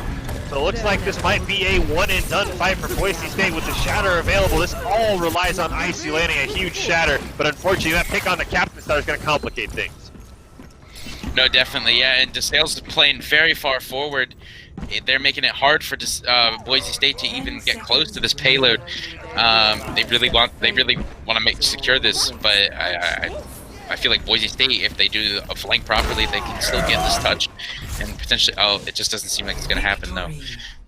No, they didn't get the touch. The Assault Insanity had the flanky, the sneaky Deadeye up as well, so DeSales is going to be your 3-0 victor. Once again, Red Vortex, I'm not even surprised at this part. It is another Moira play of the game, and look at this, it's a Coalescence. I think every play of the game in this this quad or this series has been Moira play of the game. Every single one, yeah, I think.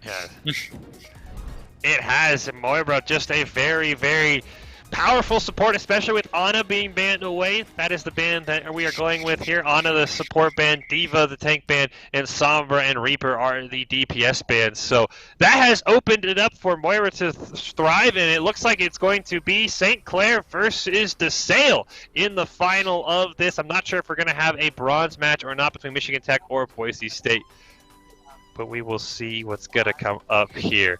And before we get to the gold medal match, though, we do have the player of the game and the top 5 available. So we'll do that, and then we'll come back with DeSales versus St. Clair in the gold medal match.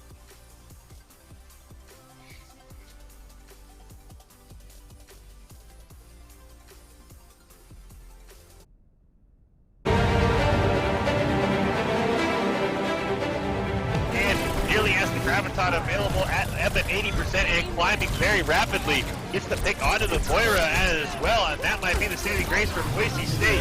Capstar nearly has the Graviton search and Sandy Pulse Bomb though. Gonna pick up a double kill for DeSales, and that actually might have changed the fight. That was a huge Pulse Bomb, and I think with the Graviton search only able to pick up one. Beanie Bum will go down as well to Chinsanity. He is trying to do whatever damage he can. Actually just able to steal the health pack as well. What a play. Steals the health pack, takes down Icy. Now he goes to rejoin his team, who was trading back and forth, and that might have been the pick that changed the whole fight. Icy, well, we'll see with either Mercy can get a res. Icy, the first one res. Unfortunately, Captain Star is going to go down, and Chinsanity putting a ton of damage on Boise State. 3 eliminations, and you can see why he is already at 87%. And now he won't be climbing very much because Boise State has been pushed back into their own spot. A couple picks by Cyber. And Insanity's just getting that ult up so fast. And it seems they're rotating behind, which is a great play in my opinion. I feel like this is the best way to combat the upper bastion strat, I guess that's what we can call it. Yeah. Unfortunately for Boise State, it was a huge paywall by Cynosure and cut off Icy from the rest of his team. Unfortunately, Brock was not able to get any picks from their Captain Star, able to get a pick on Spike later into the fight. Insanity though, doing a ton of damage. Cynosure able to use the Blizzard, get the freeze onto both tanks for Boise State. D'Angelo frozen as well, and it looks like for Boise State without a front line, the members are going to start falling. Brenner Bear will go down. Don't worry about him, he used to be a console player, and now he's on PC. I feel like there's a lot of people who have slowly been going from console to PC. We see Chinsanity able to get a 3-man Jedi! And only he knew how much I hated that ultimate. He would be bucking it up right now. A lot of people.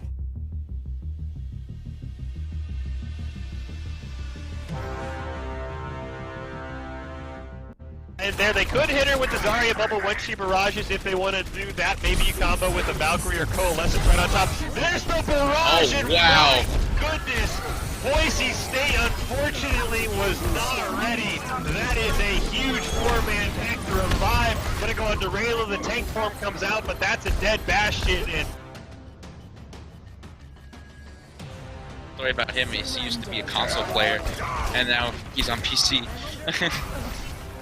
I feel like there's a lot of people who have slowly been going from console to PC. We see Chinsanity able to get a 3-man Jedi.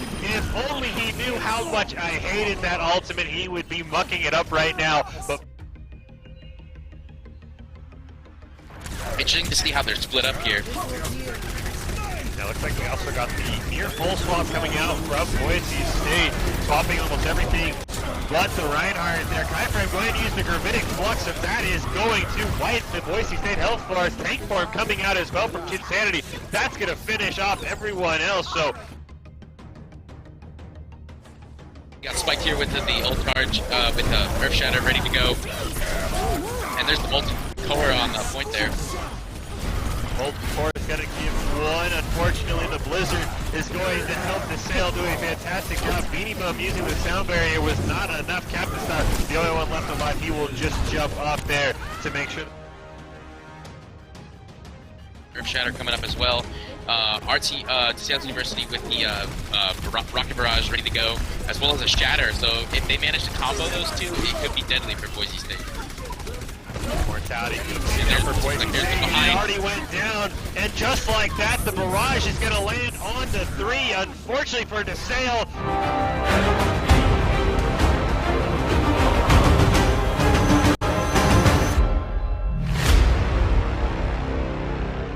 Already went down.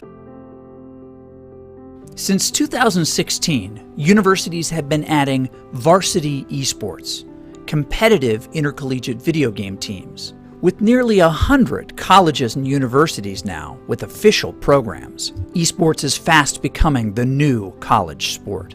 But with any dramatic change comes criticism. How could institutions of higher learning promote something so trivial? But when you look a little closer, esports demonstrates, just like other sports, that it's a pathway to something more. There's several misconceptions when it comes to esports and its place on the university campus. The first and foremost is that people would say it's not a valuable learning activity. It's not a place where people can learn new job-related skills or maybe get a good industry feel for what's happening outside the university environment. And that's just simply not the case. And all evidence points otherwise. There are so many new jobs. The industry is absolutely booming. People are looking for students that are graduating with experience in things like streaming and technologies, marketing, the whole business side, sponsorships. There's the whole graphics and coding component that involved in esports and other video game type of activities that are really important in just terms of jobs and industry. And on their way to those careers, students who attend schools with varsity esports programs can compete for their university. But in order to be eligible, students have to meet the same high academic standards as other student athletes. You have to maintain a certain GPA. You shouldn't be playing constantly. You should have like a certain time frame and like practice for like 2 hours a day or 4 hours a day. You shouldn't be just like overwhelming yourself. Care about your grades first and foremost. As Dr. Haskell said, he cares about our grades first because we came to college to get an education, to get a degree, and then we also get to do what we love and play esports.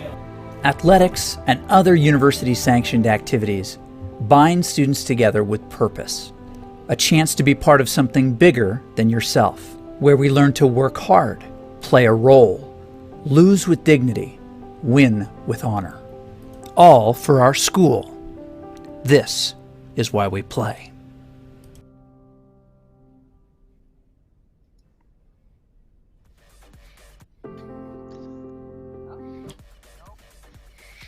Welcome back to the Overwatch Collegiate Throwdown here put on by Boise State University, Boise State Esports. It has been a fantastic night of Overwatch. It has been a jam-packed night of Overwatch. You can see the bracket there, St. Clair taking down Michigan Tech and DeSales taking down Boise State. And it's been so much Overwatch, Red Vortex, that we need to take our break. We are going to have the bronze medal and the gold medal matches next week, same time, Thursday, 9 p.m. Eastern, 7 p.m. Mountain.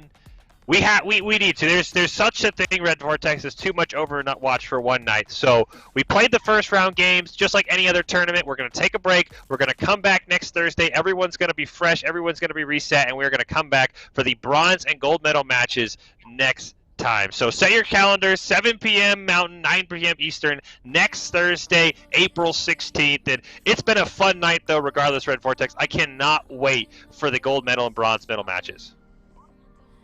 No, I can't wait either. It's going to be fun to watch that gold medal match and the bronze and silver matches. The whole thing was so much fun. Thanks for bringing me on here. This was awesome. You guys are so professional. This is awesome. The way you guys do your whole stream and everything.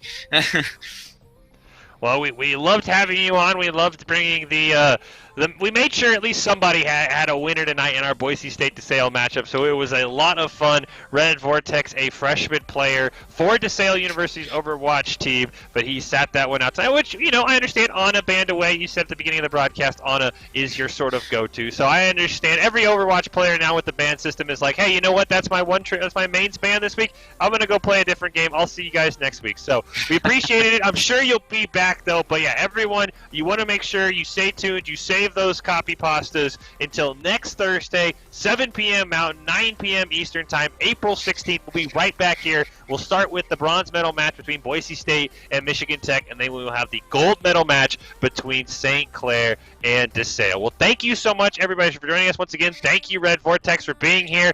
I'm hoping you'll be back next week with us as well. It's been a lot of fun, but until then, we will see you guys all next time.